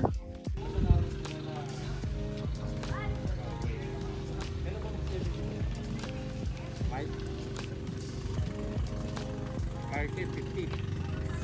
Okay.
We're now here at the Old Grove Farmstead, which is located here in Lipa City. This is actually one of the famous attractions in the province of Batangas. It is most famous for its iconic farmstead or the barn, and then the windmill, which is also known as the Netherlands of Lipa. That's it. Bye. Name niyo na? Shane. Teka, Stephanie. Shane Mendoza. Wow, parang artista lang, no? Okay, so good afternoon everyone. So we are here at the Old Grove Farm. So we have here a representative, and I guess she will be giving also an overview of the property and the destination that we will be featuring today. Hi ma'am, good afternoon. Hi Ma'am Shane. So Ma'am Shane, how's the operation here before the pandemic? Before the pandemic, our target market po talaga is really families. Kids and families and adults and stuff. So, when we opened po, actually this farm po is actually supposedly solely for events like weddings, birthdays. Due to public demand po, a lot of people are actually asking if they can go here to just visit and roam around the farm. The owners po decided that we opened up for dining and stuff. So before, we only have this part for events. However, since nga po nagkaroon ng demand sa other type of visitors like dine-in, we opened up the farmstead. So the only thing that we did before po, so we just posted after open for walk-ins. A lot of people are actually inquiring about photoshoots and other stuff. So as of now, when we open po, nagkaroon po kami ng venue for weddings, photoshoots, and invite-in. So then pandemic happened po. So effective March 16 or 17, so we also closed out. Nag-open po siya roughly, open August 2020. However, nag-close po kami August 29. Nag-open po ng open. And then by March 17, total lockdown po kasi. Philippines, Yes. hard living. Yes. So, after po nun, October 2020, nagkaroon kami ng spontaneous open for the food. Kasi in-announce po yun. Yes. Oh, so for photo shoots only. Events po hindi pa po. Yes, so technically nag-open po kami ng events roughly around the end of the week. So yung changes po talaga kasi since we opened this, ideal po talaga for family, especially kids and adults, mga seniors. Since yung ating pong age restrictions as per the IEP is susceptible daw po ang below 18 at more than 65 years old. So, from like siguro roughly a day before the pandemic, we're receiving like around 300 to 500 cases a day. Which is went down to maybe 10 to 15 because of the restriction. So, super drastic po talaga. And then, marami po kasi kami hindi na-accommodate due to the age restriction. Because most of them, especially for a family, because they won't be able to bring get their children. kids here, they will not be. So yun po talaga yung biggest challenge for us. Ang naging sustain lang po sa amin nung nag-open kami is the photo shoots. This is ideal for people. So mostly naman po technically adults. So yun po yung medyo nag-open sa amin. And then when we received the actual certificates and from the LGU na meron for the venue, medyo nag-open na po kami. And then early 2021, so nagkaroon po ng certain restrictions sa very na 15 years old and above. And then, gradually po. So medyo okay po nung early part ng January, ng 2021. Tapos biglang nag-lockdown po ulit in the middle of 2021 for some reason. And then we opened lang po ulit for public with the kids na po. 2021 around last part ng October. And then for some reason, nag-hike ulit. Nag-hike ulit. Right. So, Because of the kids. Because of the kids, of course, especially for the kids po. Before po, we were actually offering buffet. Kasi mas ano po siya. And then we had mas mababa pong entrance fee kasi it's a setup for the costing po. However, since nagkaroon nga po ng adjustment and changes, As of now po, we're offering this dine-in na kasama na po yung food. Set meals lang po siya since bawal pa rin po yung buffet. Talagang yung buffet for safety purposes. So, yung trend po ng up and down po. So, as of now po, since ang Batangas po still under alert level 3, hindi pa rin po kami pwedeng mag-accept ng kids pag hindi po sila vaccinated po. Pero as long as may vaccination naman po sila. You do accept? Yes po. All Even ages. up to now? Yes po. As long as vaccinated. Yeah. Okay naman. For unvaccinated naman po, of course, we were not really limiting lang naman po yun sa Do you... Kasi some of the other population po kasi hindi pa rin Yeah. So 18 to 65 po, we're still accepting yes na unvaccinated as long as out their area. So we don't have unpressed with that. Do you require like RT-PCR or antigen for those who are not vaccinated? Not necessarily. Oh, okay. So as long as wala na balik sa malls and other... And as long as they are outside? Yes po. As much as Bawal lang sa enclosed. Yes. How about for the events? For the event po, yes po. During the event or before the event, nagkakaroon po kasi, actually, yun na po clients and suppliers po. So they're doing our antigen testing before the event. And then just in case lang po, where they're not allowed to do it. Automatic po kasi may specific area lang po na sila. And then just in case na meron mag-positive, automatic po. Sanitize. Ma'am, I'm just curious, how did the owners have this concept?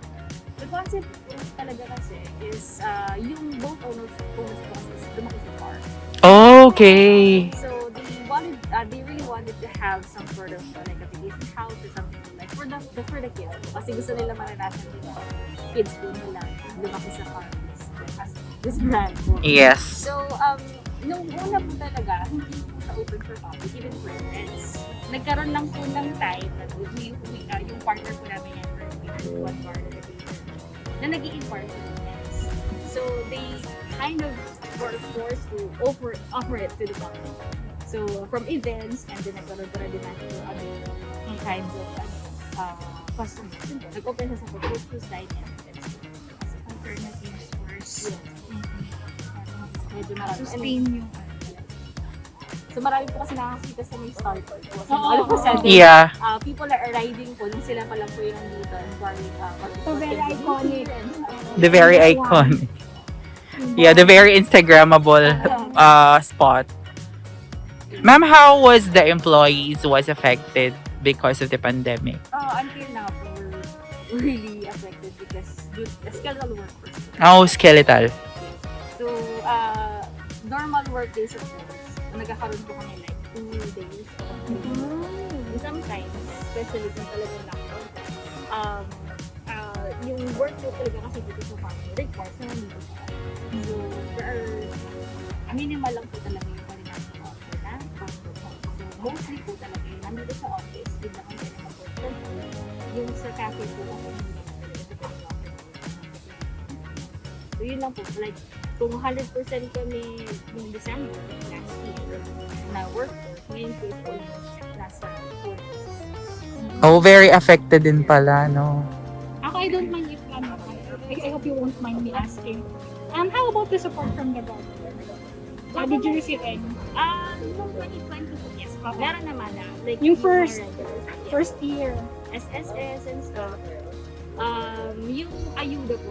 Actually, it depends po kasi sa municipality or sa barangay. So, barangay-wise, sa Lodlod po, here na po, maganda yung Ng ayuda. Ako, yung mga pack meals and Yung stuff. stocks, Other areas po, like myself, sa Marawi, I'm not.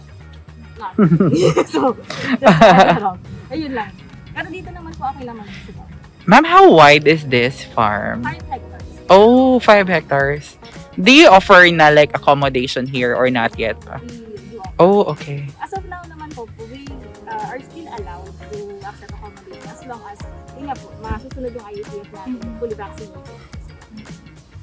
Okay. Ma'am, is it okay if you encourage our students and other tourists to visit the farm? We hope that you would consider visiting the Old Grove Farmstead po. So for you who would like to dine in, actually we require reservation basis po because we're really in control of the number of people and then for the safety of everyone. So our usual way of reservation naman po is through Facebook lang po. And then you can also visit our website, theogrfarmstead.com. Thank you so much, ma'am. Thank you so much. Keep safe po. God bless. Video baby. Magkano kasoy kuya? Meron 50, 100, 150, may kasamang lobo, tsaka torotot. Kumusta? Kuya, kumusta ang tourist dito sa Taal? Ma'am, napakasaya po dito, ma'am. Marami naman po, opo. Hindi ka kayo nagkaka-COVID pa. Ay, hindi po, fully vaccinated po kami. Kahit na fully vaccinated. Wala naman po ipamumuhay sa pamilya namin pagka nag-stay po kami sa bahay Mabis na kayo ma'am. Your family po. Salamat. Kaya mag-ingat na lang po tayo sa isa't bawat isa. Si nanay. Nanay, kumusta ang benta? Magkano po? Deliver po sa 100 po. Kuya, matagal ka nang nagbebenta dito? Ganun po, mga 2 years na po. Taga dito po kayo? Yes po, taga rito po. Ay, kumusta po ang tao, ang dating ng tao ngayon? Wala lang po. Hindi po para po nung magpapasok po na marami pong taong dadating. Ngayon po, sa pulutin ng bakit pong COVID na naman. Well, kakunti po talagang dadating. Minsan nga po, yung benta namin sa maghapon, 200 lang. Ngayon, taga-taga lang po para lang may pambili ng sakit ng bigat. Lang yung namimili. Mostly ngayon, or online na siya. Meron po kayong online? Yes, para ba online naman kami ngayon. Nag-adjust na rin kayo sa need ng tao. Sir, magkano usually nagre-range ang prices ng Maliso ngayon po normally, depende kasi yan eh. Ibang stores, iba kasi maker. So, iba po yung pricing niya talaga. Yung ordinary po natin, yung size 29 po is 450. So, sa iba po yan, talagang 29? Yung ito po. Pag sinabi po kasi siyang balisong, hindi basta balisong 29 mismo. 29 centimeters po. Wala dito hanggang dito. Yan ang 20 na traditional natin. 29. Locally made po yan dito sa Yes po. Kumbaga dito po kasi sa Barangay Balisong, mga local po nagawa.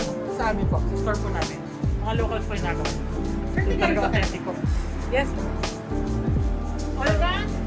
All can po. All can? All can po. Yes po. Ito po ang sample. Kunyari ito, yung mga keychain ni Sir, 100 pesos daw po. Magkano po yung pinakamahal naman, yung mga bolo?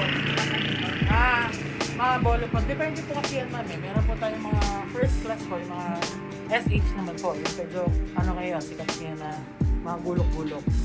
SH na po yun. Yung magaganda klase. Sir, nitong nag-open, nung tayo ay alert level 1, marami po na tao. Konti lang po. Medyo dati talaga yung wala pa talagang marami. Mga nadaan, barista, ganyan. Ngayon talaga, ramdam po talaga na wala, konti lang talaga. So ano po yung mga strategies aside from Facebook na nag-online kayo? Meron pong future plans para mas mapa-increase pa ang sales natin sa balisong business? Like, yun nga po, medyo todo post nga po sa Facebook. Yun lang talaga kasi, pag dito kasi, wala kasi masyadong din naglalabas eh. So, wala ka talagang target kundi online. Pero sir, So, okay naman ang benta sa online? Yes po, medyo okay naman. Nakaka-survive na mag-online. Sir, saan po nila kayo pwedeng i-visit kapag sa online? Well, meron two pages po kami. Lisas Balisong po, ang page namin. And then for EN po. So for EN po, ako yung mga kausap nila. So po, meron po tayong podcast. Yan. Pakitag na lang po kami. 4N Balisong. Ito po ay mapapanood all over the Philippines. So, if you happen to visit Batangas or kung hindi naman, dito po tayo, Facebook page. Thank you so much po, sir. Thank you. So, I'm very pleased to have with me today the Supervising Tourism Operations Officer of the Batangas Provincial Tourism and Cultural Affairs Office. Ladies and gentlemen, Ms. Mary Stephanie Landitaon. Good afternoon, Ms. Steph. Hello, good afternoon, Ma'am Carol, at sa lahat po ng mga nanonood sa atin at nakikinig. Good afternoon to everyone. This is Steph Landitaon from Batangas Provincial Tourism and Cultural Affairs Office. So thank you very much again, Ms. Steph, for this opportunity. I know you're busy, and but thank you for the time. So this afternoon's interview will just be very brief. This will be a live question interview, which I will be asking you. And then this will actually be about the impact of pandemic in our province, the province of Batangas. So shall we? I'll be throwing the first question. So I'd like to ask, how was the province during pre-pandemic? I mean, when it comes to tourist arrivals, our products, the services, where are we? Yes, Batangas province is pre-pandemic talaga pong we are known for our beach resorts, white sand beach. We have the dive sites. We have actually a lot ng pagdating sa mga tourist attractions and destinations. Every side of the province may kanya-kanyang pinagmamalaki. And we are proud that the pre-pandemic, especially come 2018 and 2019, we ranked third and fifth as in the top 10 attractions in the Philippines respectively. So yan po ay isa sa kumbaga pinagyabang natin, no, that nakalinya tayo kasama ng ilang mga provinces pa dito, mga domestic destinations, dahil talagang dinarayo tayo, especially po ng mga weekenders. Our major market is those coming from Metro Manila, since tayo po ay malapit from the metro, and then of course those who are going to the churches, mga pilgrims natin, isa din po yan sa major market natin. Maganda yung takbo, I must say, no, na maganda po yung takbo ng tourism, though syempre lagi naman na there's a lot to improve pa rin. But pre-pandemic, maganda po yung performance ng ating ng numbers ng arrivals, and at the same time number of our hotels, accommodation natin. So yun po yung ang status, kumbaga ang pinanggalingan ng Batangas. Yes. And with that, that will lead me to my next question. So where are we now when it comes to tourism? How has the pandemic impacted Batangas tourism? Ang tourism dito sa atin, it's one of the major mga industries, no, and the sources of income, especially dun sa mga bayside and lakeshore areas natin. No, bukod sa agriculture, isa po yan sa mga talagang inaasahan na pagkukunan ng kita ng pamilyang Batanggenyo. And of course, lahat tayo nag-ECQ, and then we moved to na-experience natin yung MGCQ, yung Modified General Community Quarantine. Then we went back to GCQ, which is medyo nandun pa sa gitna. And then in-adapt na natin yung alert level system. No? Naging alert level 3, 2, and then now we're back to 3. So, marami po talaga, and parang siyang roller coaster ride para sa ating mga tourism workers. If you will be asking kung may mga nagsara na mga establishments, well, yes, no, meron po. And karamihan po doon yung mga small and medium enterprises. Marami rin na mga travel agencies na naapektuhan kasi maraming mga hindi nagta-travel ang mga tao. So they try to look for other sources of income. May mga online business, yun na yung sinubukan nila. Pagdating sa income, no, hindi po natin i-deny na marami po ang naapektuhan.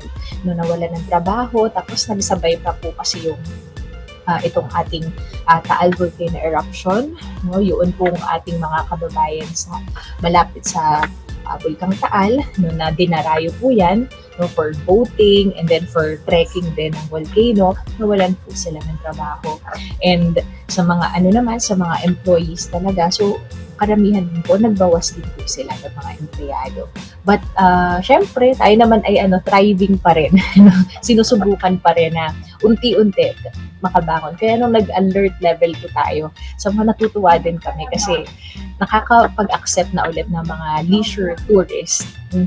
I'd like to ask as well, Ms. Steph, the support given by the Provincial Tourism Office to our establishment, tourism-related establishment, during this challenging time.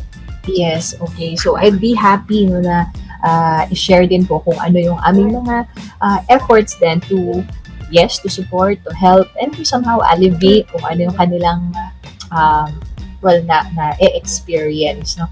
During ang atin kasi, Ms. Carol, during the start of the pandemic, yung provincial government ina-address pa din at the same time yung mga naging challenges dun ng Taal volcano. So para siya talagang tinuhog tayo. Pero that's it.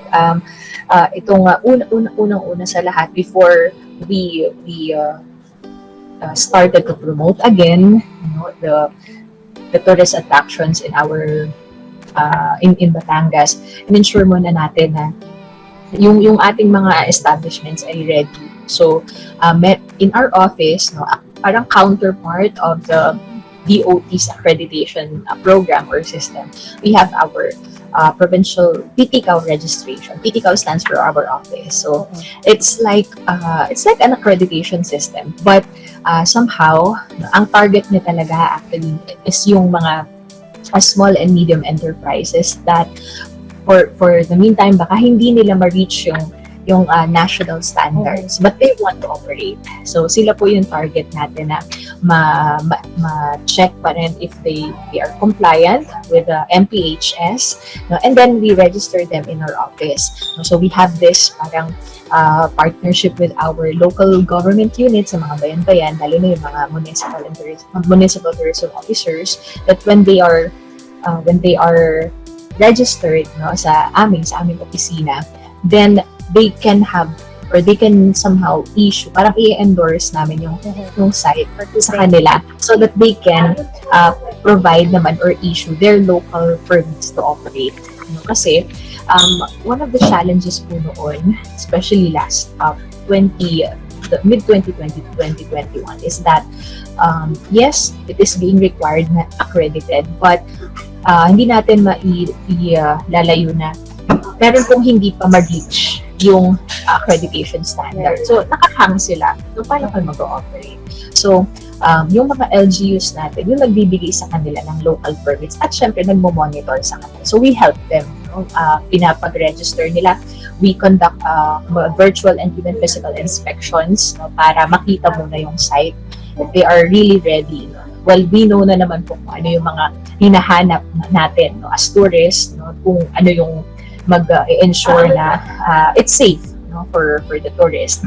That's for under the tourism regulations. And then we also shared with them and provided trainings, no.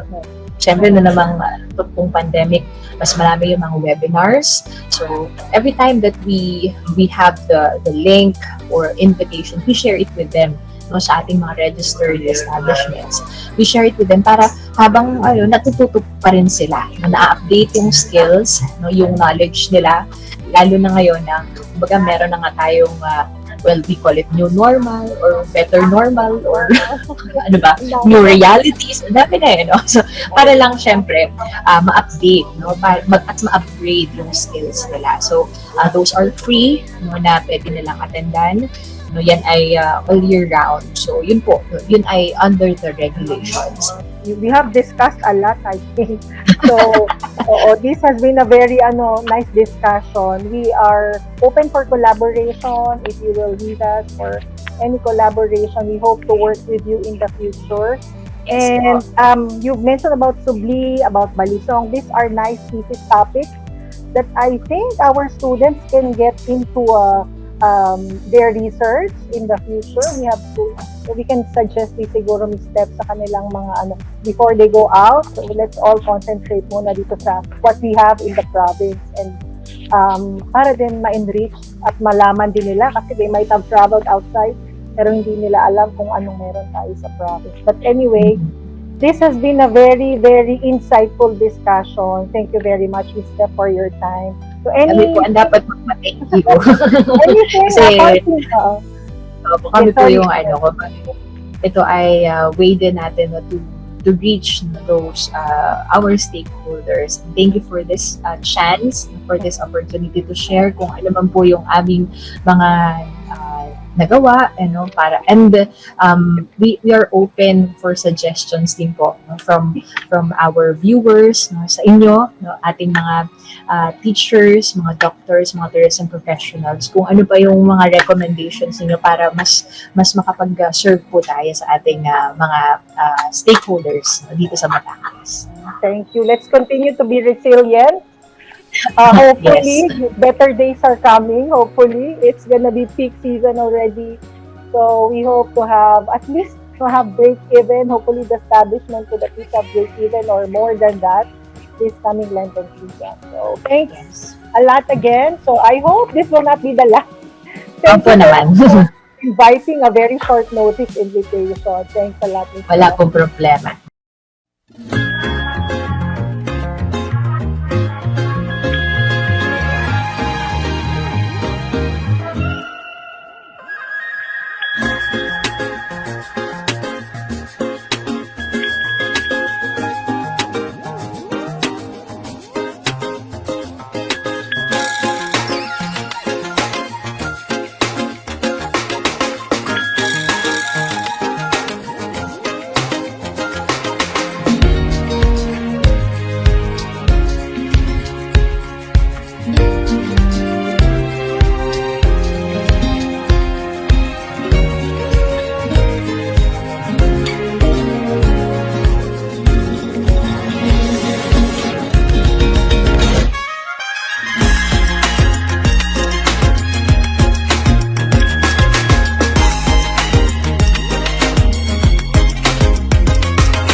tayo sa bagong attraction sa Sigma, ang flat white. Tara, alamin natin kung ano ang flat white.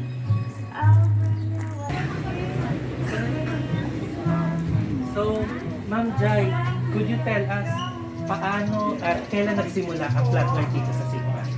Bali, nag-open po ang flat white noong November 1, 2021. Then, si flat white po ay galing ng Batangas. Bali, na-franchise lang dito sa Capiz. At saka, this is the first and the most big coffee here in Capiz. Ganun po ba? So, nung nag-start kayo noong November, ilan po ang naging crew ninyo? Which is, yung crew po namin is galing ng Batangas. Then, nag-recruit na lang dito sa ano. So may local employment kayo. So ngayon po, ilang months na tayo nag-operate? So, magano na po? Almost 3 months na po. 3 months na. Okay. So, kamusta naman po ang operations natin sa ngayon despite the pandemic? Ano po ba ang status natin? So far, okay naman po kasi parang si Flat White is yung nagpunta dito sa Capiz para mag-serve ng... Okay. So, ma'am, kamusta naman po? Anong status ng Flat White sa ngayon despite the pandemic? So far po, okay po yung namin ngayon operation kasi yung flat white is nakikilala na dito sa Capiz. Then, which is nagsiserve po kami ng legit na coffee na galing pong Batangas. And yung coffee po namin is galing pong Crescendo, brand po ng Crescendo. Okay. So ma'am, may tanong ako, yung atin po bang mga dito, ano po ba ang nagiging practice natin in terms of yung mga health protocols at paano po ba natin nasusunod yun? Yung hand po namin is nag-disinfect po kami after 2 days. Closing po siya. After closing po, para yung namin is So after po namin mag-closing, nag-disinfect po kami every 2 days. Then lahat po ng gamit namin dito is nakasanitize. And then sumusunod din naman kami sa protocol, health protocol. Meron po kaming no vaccine, no entry. Then naglalagin po kami. Meron po kaming sensor tsaka Kung nakita ko may thermal scanner and automatic alcohol dispenser. That is very good, no? So parang state of the art na rin ang ating pagsunod sa mga protocols. Ngayon ma'am, tanong ko, since bago ang attraction na ito dito sa Sigma, ano po ba ang profile ng mga clients natin or ng mga customers natin? Saan nanggagaling? Kadalasan po, ang aming clients po is from another town. Then lahat po ng ano is mga from Iloilo, Rojas, tsaka Calibo. So, mga malalayo pumupunta dito, talagang dinadayo. So, talagang dinadayo at naging parang tourist destination na rin ang Flat White. Dahil doon, nagdadala din siya ng employment sa local, no? Tsaka ng mga tourist dito. So, ma'am, ano pa ang mga unique sa Flat White na hindi natin nakikita sa ibang company? Si Flat White po ay nagpo-promote at nag-support local products. Lahat po yan ng is open po dito na mapa-food or souvenirs man po. Tsaka si Flat White po is open sa lahat ng crew. Nag-ano po kami ng tawag dito, persons with disabilities? Yes po. So may na-hire kayo na PWD. So equality, no? They are open for equality for employment. Actually, ma'am, nakita ko din parang meron kayong staff house sa likod. Tama po ba? So nag-ano po kami, pag hindi na po kaya ng staff namin na paggabi na, tsaka maulan, nag-ano po kami ng staff house para din sa kanilang safety. Alright, that's very good.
Hey everyone! Madayaw, Davao! I'm Samuel Mortino, Dr. Value Management student from Philippine Women's University.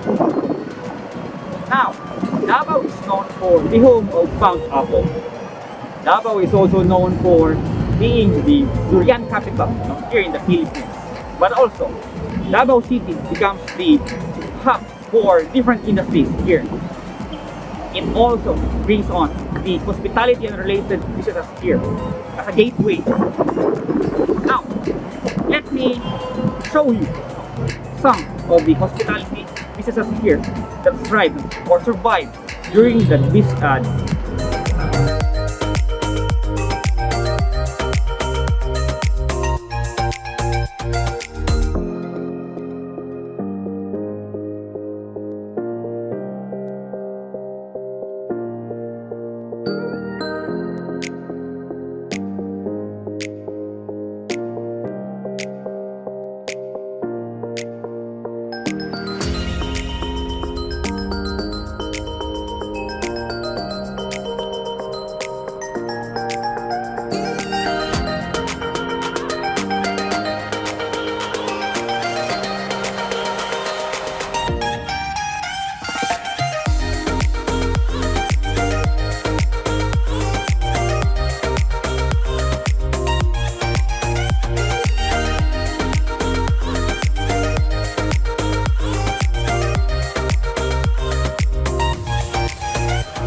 Good day everyone! I'm here today with Sir Sanji, the owner of Life Cycle Cafe.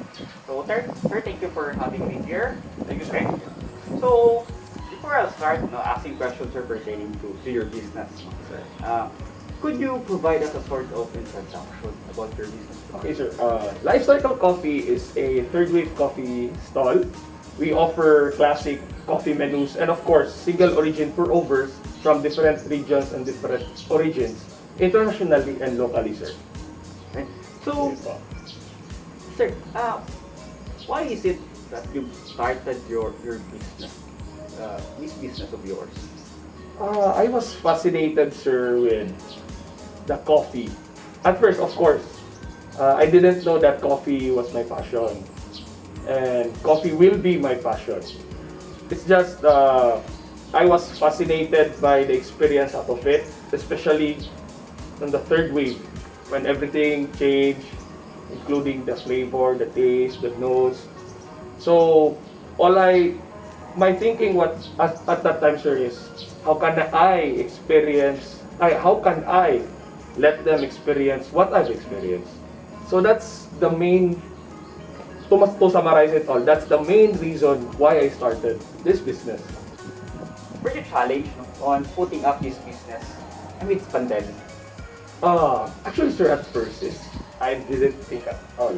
Wala di ko maguna kong na. Murag, okay, mamaligya daw kong kape sa gawas.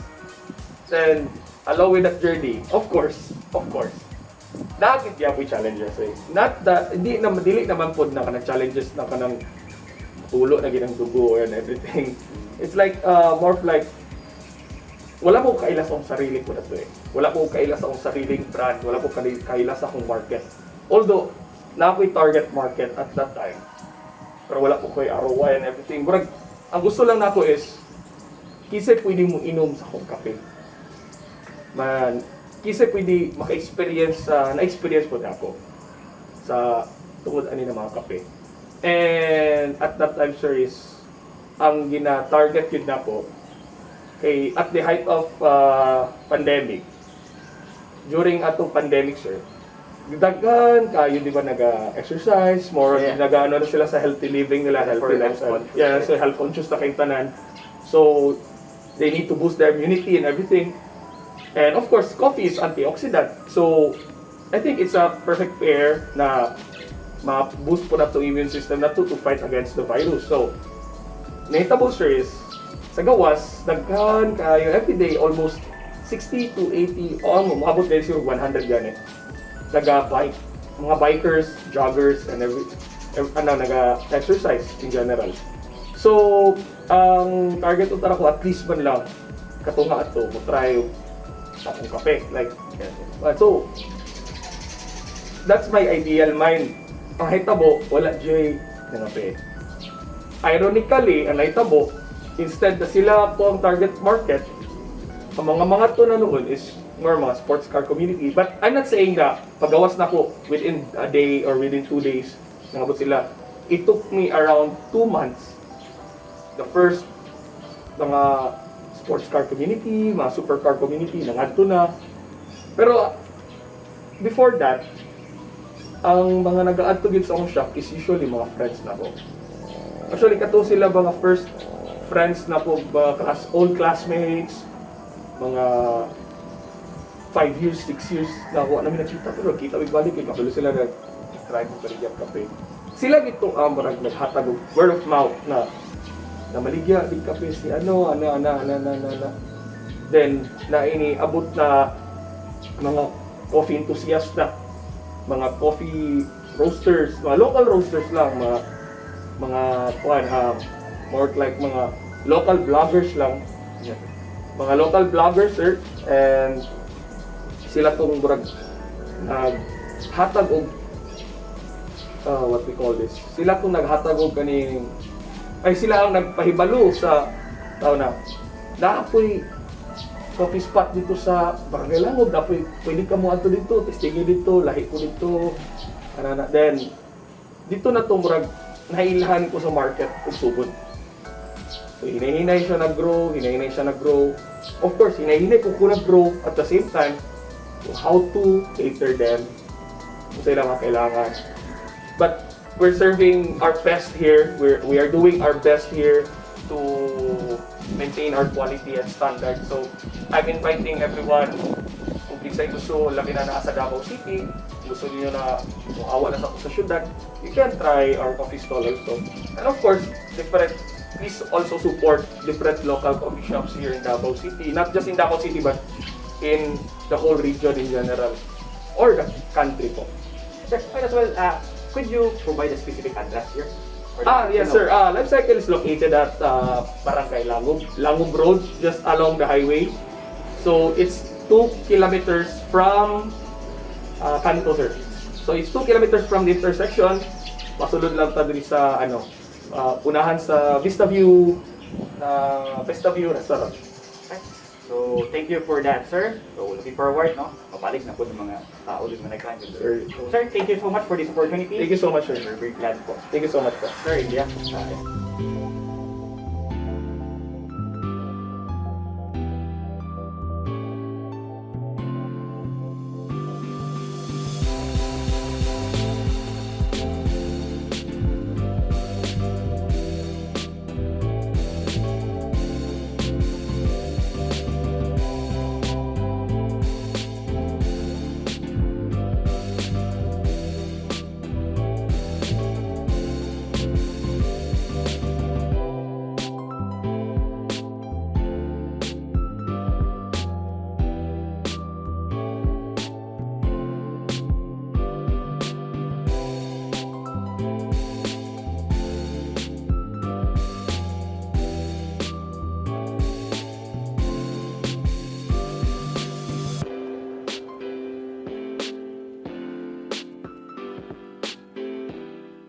Good day, everyone. So today I'm with Ma'am Maria Sofia Lipalia, the Sales and Marketing Officer of Sunny Point Hotel, Batangas City. Ma'am, thank you for accommodating me here. Okay. Ma'am, mutara na ko kayo. During pandemic, no, daghan yung na challenge na mga success. So, pwede ba rin mo matagaan o idea kung paunsa or naunsa ang Sunny Point hotel diri sa Davao. Pero before na, pwede tagaan mo kami idea kung sa reputation sa Sunny Point. Ang Sunny Point kay known siya for special occasion, mga events like wedding, debut, birthday. Tapos, mo ginay lang i-specialize sa Then, second, katong na namin hotel or kung ano lang po siya, kanang we're gonna para sa mga events na ilang hotel na ma-accommodate. So, tapos sir, then 26 years na po siya sa TV sa Davao na kanang ilado na yun siya known na. Tapos, magito, kung magpili ka o event or unsa, ang Sunny Point is ang always na ginatubag sa tao kung gusto pag-event. Kung sa'yo na nga sa Sunny Point mga hotel sa function na unique siya? So far sa akong mga mga hotels or mga functions na dini sa Davao, ang Sunny Point lang ang katong na-specialize din siya ba na wala sa uban, like kanang mag-bridal car entrance, wala gid na sa lain na only Sunny Point lang yun. Then naami 20-layer cake. Wow. Na ma-offer na mo na gikan siya sa chandelier na bubaba mo na mong hang effect. Wow. So marag kana gid ang mga factors na ang Sunny Point gid ang labaw sa tanan. Whereas dinhi sa Davao kay wala gid na sa uban na mga hotel or function. Wow. So, paunsa si Sunny Point katong nagsugod na ang pandemic. Na-challenge ba si Sunny Point? Sa epekto niya? Oo. Kita mong gid siguro tanan. Lagi gid Kita gid siguro tanan nangamot for ko siya unexpected ba na oh my god so walay operation events, sa function, tapos ang hotel na kuan gid siya. So, ang kuan na lang sa Sunny Point, at na time is work na ko na to ang isolation ng mga tao. So, ang ilahang night time work, 1 month siguro sila or 2 months sila nag-stay din niya. Katong mga dili taga Davao na ilang trabahante. So, naka-stay gid sila din niya sa Sunny Point. Katong during lockdown gid na wala gid makagawas. So, moto, tapos naghahatag po ang Sunny Point at mga relief goods man lang sa ilang trabahante. So, moto from within yun dahil protect si Sunny Point. Kung sa other restrictions na pina-impose sa management aside sa visa sa LGU? Recently, okay ba na Spanish? May positive na first time na nag-positive pero 2022. Katong last year, 2020, 2021, wala yung positive na there. So, katong recently lang, ay COVID, na nag-positive niya. And, motto, itong time na nagkuhan to, na ano yung COVID, nag-positive, amo mga kauban, mga employees, kay once na or nag-aubo na or nanay ginapa-absent na lang na mo or this is part of the measures, preventive measures sa yes po.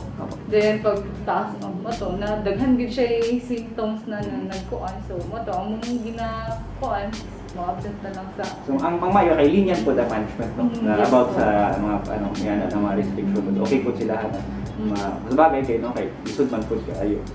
It's a good thing na iyan ang practice sa management. Then, exposed ba yan sa tao. So, lisod po na kami, mga empleyado mo, naamig gibati tapos mukuhan to gami sa lain. So, the more na ang mukuhan, gid ang mukuhan. Mawala po po mga question. Alas sir, wala ko dito vlog.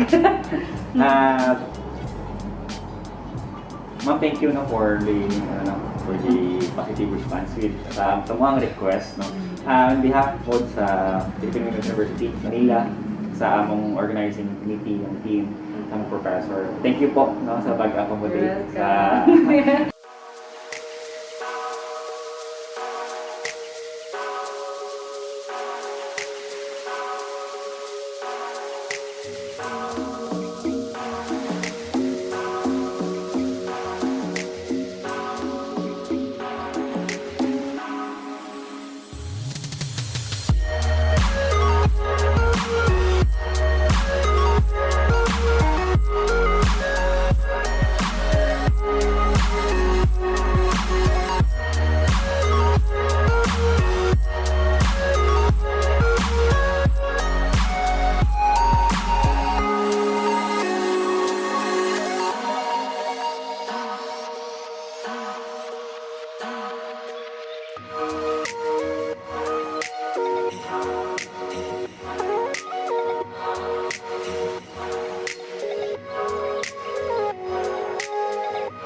So we just arrived here at the Philippine Gateway Hotel. So hindi na Gateway, A1. Kulang na ng letters kasi natanggal during Typhoon Odette. So let us park so that we can be able to film the building. No? So this is Philippine Gateway Hotel. Most probably this is the biggest hotel in our town.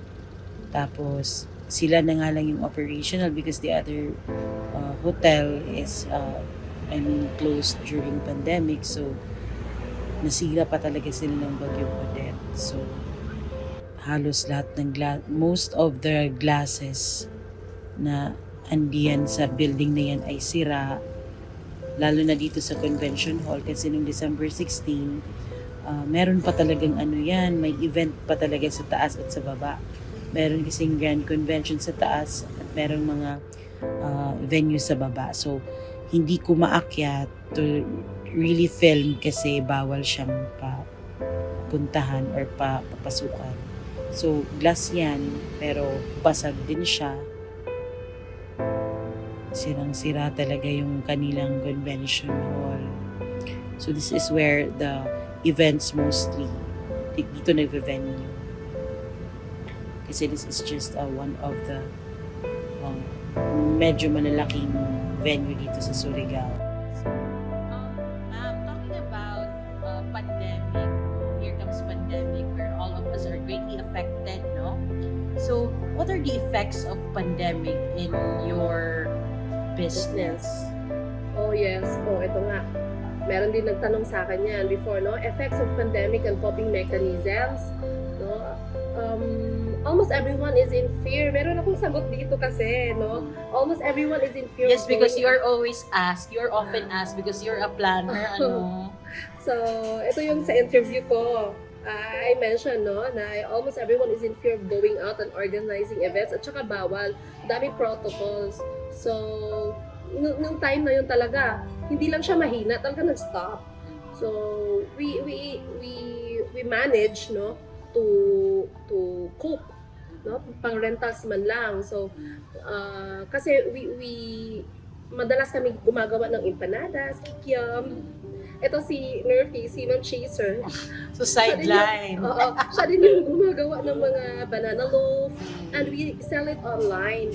During ECQ, hindi naman talaga nag-decline yung sales because I still bake. I still bake and then you deliver. You guys deliver. So kayo talaga yung taga-deliver namin. So wala talagang na-decline na ano. So sabi ko nga, ang pandemic is also a blessing in disguise to some of us, no? Tell me something about Super Typhoon Odette. Diba, we talked off-cam that you were trapped here in Gateway Hotel. This is exactly the venue where you were trapped last December 16. No? Because you were also one of the supplier of that wedding. So can you tell me, can you share your story about the traumatic experience? Ay, super traumatic po. Kasi hindi mo maakala, no? Sa laki ng venue at sa tigas naman ng mga walls dito, nasira talaga siya. So that moment, around 2 o'clock in the afternoon, we were able to finish the event doon sa taas, no? Sa Grand Convention. We were told na hindi na pwede ko yung lumabas kasi ganito nakalakas, level 5 na si Odette. So hindi ko maisip na paano yung mga anak ko doon sa bahay. So ito yung kasi yung naiwan lang silang dalawa. Si and then ito bumaba kami dito. Nagliparan na yung mga bubong sa likod ng village kasi may village dito ito yung village sa likod ng hotel or village dito sa Surigao na pang high end, no? So hindi ko akalain na lilipad yung mga bubong nila. So, ganun talaga kalaman. So, bumaba kami dito. Isa-isang bumagsak. Hindi naman siya bumagsak. Isa siyang, ano ba tawag doon sa Tagalog? Ay, kasi alam mo. Nabasag na lahat. Isa-isa. I was waiting for you. Nag-film ako ng mga damages nila. This was my first time to really see in actual kung kung ano talaga yung damages sa Grand Con sa kabila. Yes, nandito na lahat ng suppliers, the photographers, the caterers, the coordinators, and kasi Yes. dalawang event yun dito. Sa taas kami, tapos dito kami bumaba sa restaurants nila, and then all the guests are advised to just keep the same area kasi sa taas yung mga check-in guests nagbagsakan at nagkabasagan na yung mga windows. So para safe kami, dito kami sa loob at eto na nga pumasok na yung tubig. So talagang sinadya na aakyat kami ng at least man lang nakataas yung paa namin kasi baka makuryente kami. So ito yung mahirap. So Sir Jerome, you're already 8 years in the business, right? Yeah, almost 8 years. Yes. Same with my business Yeah. as well. So, talking about pandemic, how's your business going on? Well, I must say it's really tough, especially when it comes to our suppliers, when it comes to, I mean the supplies that we're getting on, and then our clients. Most importantly, it's very tough in a way that we had to stop for a while to observe protocols, and we kind of like think of doing what's best Yes. for us to survive. And then we think of strategies on how to deliver It's with very all these tough. protocols. Yeah, it's very tough. Okay, we never move on yet with the pandemic. Here comes the super typhoon Odette that devastated our city. What were you doing that time? Actually, I was baking. I was frosting cakes because it's just like an average day for every baker. Yes. We're on mid December, so the bookings were kind of full. So we're preparing. I was actually preparing 2 cakes at a time, and then there were orders in the coming days. So just like any average day, I was preparing a cake, and then when the strong winds started to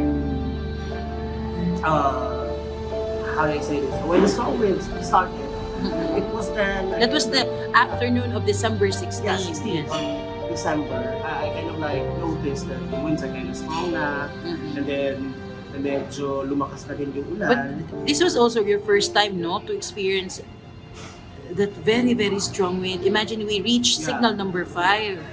It was my first time. I mean, being Surigao, we're used to experiencing typhoon, but not on this type of level. So, parang for me, it was like, okay, any average day in a typhoon that we can survive, and then we can deliver cakes after. Yes. So, never in my, in my mind that I had to stop because everything is ruined on that day and then the coming days ahead. My expectation too was yung simple lang talaga, like magbabrand out, mawawala yung supply ng water, but I never expected that would be a very traumatic experience, no? Super, really traumatic.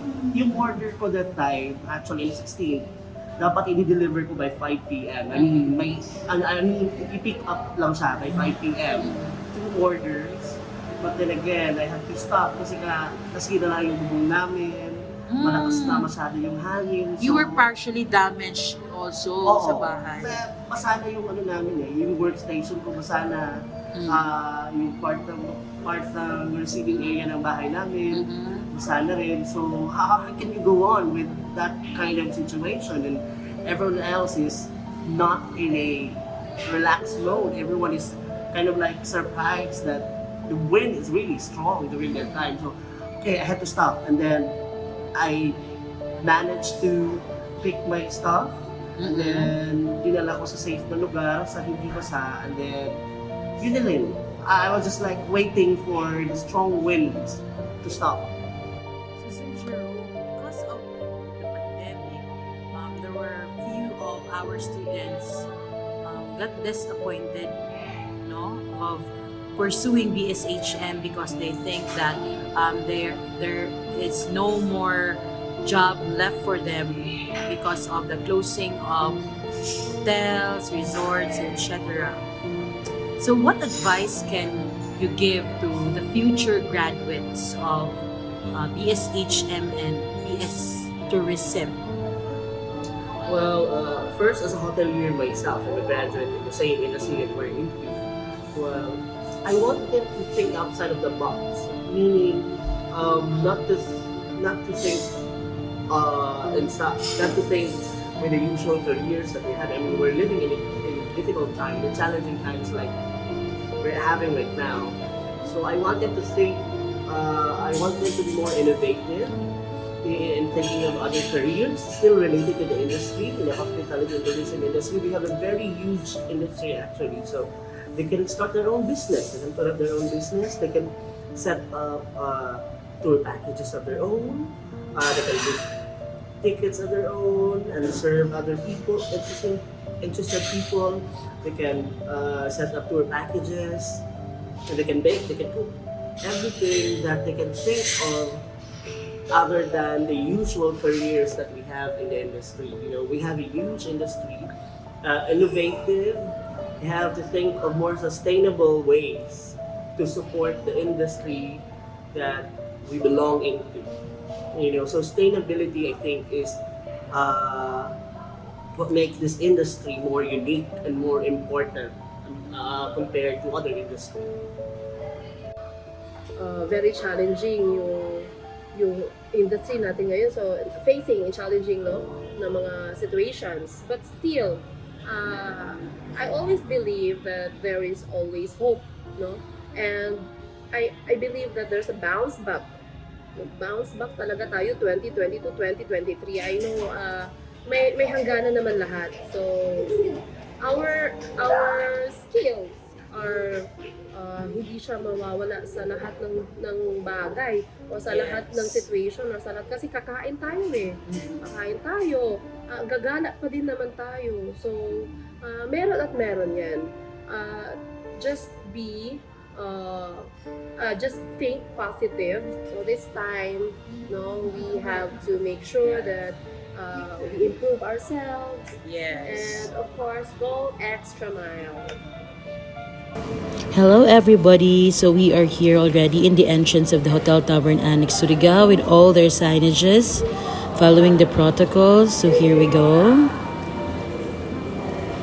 So that is the front office and the mini lobby of this establishment, and here's Miss Danica, the manager, the hotel manager, and the front office of Hotel Tavern Annex. So we are about to start our interview. So let's have a knock. Hi, Miss Danica. Good afternoon. Miss Danica, talking about pandemic, what are the effects of pandemic in the Hotel Tavern Surigao operations? For Hotel Tavern Annex, we closed for 4 months, starting last week of March 2020 until August. So, for our employees, most of our employees were forced to resign. So, Miss Danica, when did you reopen? We reopened last August 14, 2020. So, Miss Danica, prior to reopening of Hotel Tavern Annex Surigao, what are your preparations? Prior to the reopening of Hotel Tavern Annex, we had a lot of preparations. We made sure that we follow all the guidelines given by the DOT. So they will be, so the certificate will be given to us that states that we can now reopen and accept guests. You said a while ago that when you closed, your employees were forced to resign. So when you reopened, ma'am, nag-hiring ulit kayo? Yes. Most of our employees were rehired, but some are newly hired. So, how's the operation, ma'am? What are the safety protocols that you are practicing here in Hotel Tavern Annex Surigao? We made sure that all our employees and guests are wearing face masks upon entering, checking their temperature, and providing them alcohol in their rooms. So let us talk about Odette, no? Super Typhoon Odette. So you know what? My house is just the back of this Hotel Tavern Annex Surigao. So you mentioned a while ago when we were talking off cam that you were on duty. So can you share your story or your experience during that time? It was very traumatic for me. And yes, I was on duty and we were fully booked that day because some of the families that our houses were located near the ocean, near the beach, they evacuated and checked in here at the hotel. So you were fully booked talaga. Yes, and some of the families were, they have newborn babies, so it's very scary. So Miss Danica, you know what? There are a lot of students right now that I can hear their sentiments. Like they are doubtful, they are scared if there are still in hospitality industry waiting for them. So what can you advise to this future hoteliers? For those aspiring hoteliers, please don't be discouraged because I am a true believer that our industry will bounce back and is slowly going back on track.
again. And to close our program, let me introduce to you the advisor of the current trends and issues in hospitality and the management of incentives, conventions, and exhibit classes, Dr. Cristina Caluza, for her closing message. Good day, everyone. I hope you had a great experience this day with the presentation of the class. The people behind this whole production is a collection of individuals that has a common goal, and that goal is to pursue professional growth through an arduous academic journey. This student started the journey with uncertainty, fear, and doubt, much like that what all of us were facing when the pandemic has started. There were questions to be answered, and some are still left uncertain, and challenges that test the mettle of each and every one of us. The documentary you all just have witnessed is the precipitation of all the efforts, creativity, resourcefulness, and talent of each individual composing the class. It is a response to challenge thrown at them by the course and the ever-dynamic curricula of the university. The documentary features the various aspects of businesses and establishment in the hospitality and tourism industry, striving not only to survive but to thrive amidst a seemingly unsurmountable odds posed by COVID-19. The hospitality and tourism industry is evolving into a hybrid of high technology and service with a heart.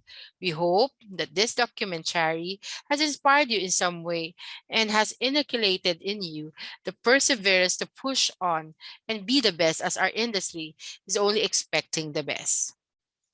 As a course facilitator, I am grateful for all the support that the class received from the content contributors, the people who assisted the class, the School of Hospitality Management, and the men and women of the Philippine Women's University. To my class, I couldn't be prouder. I am glad that I am part of your journey. My heartfelt gratitude to everyone for sharing your time with us today. So, tara na, biyahe tayo.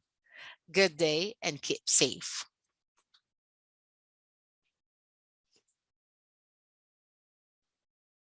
So that's it.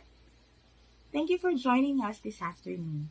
And do not forget to scan the QR code for evaluation. In behalf of the current trends and issues in hospitality in MICE classes, this is Kathleen Morante, thanking you and wishing you to have a great day ahead. Goodbye.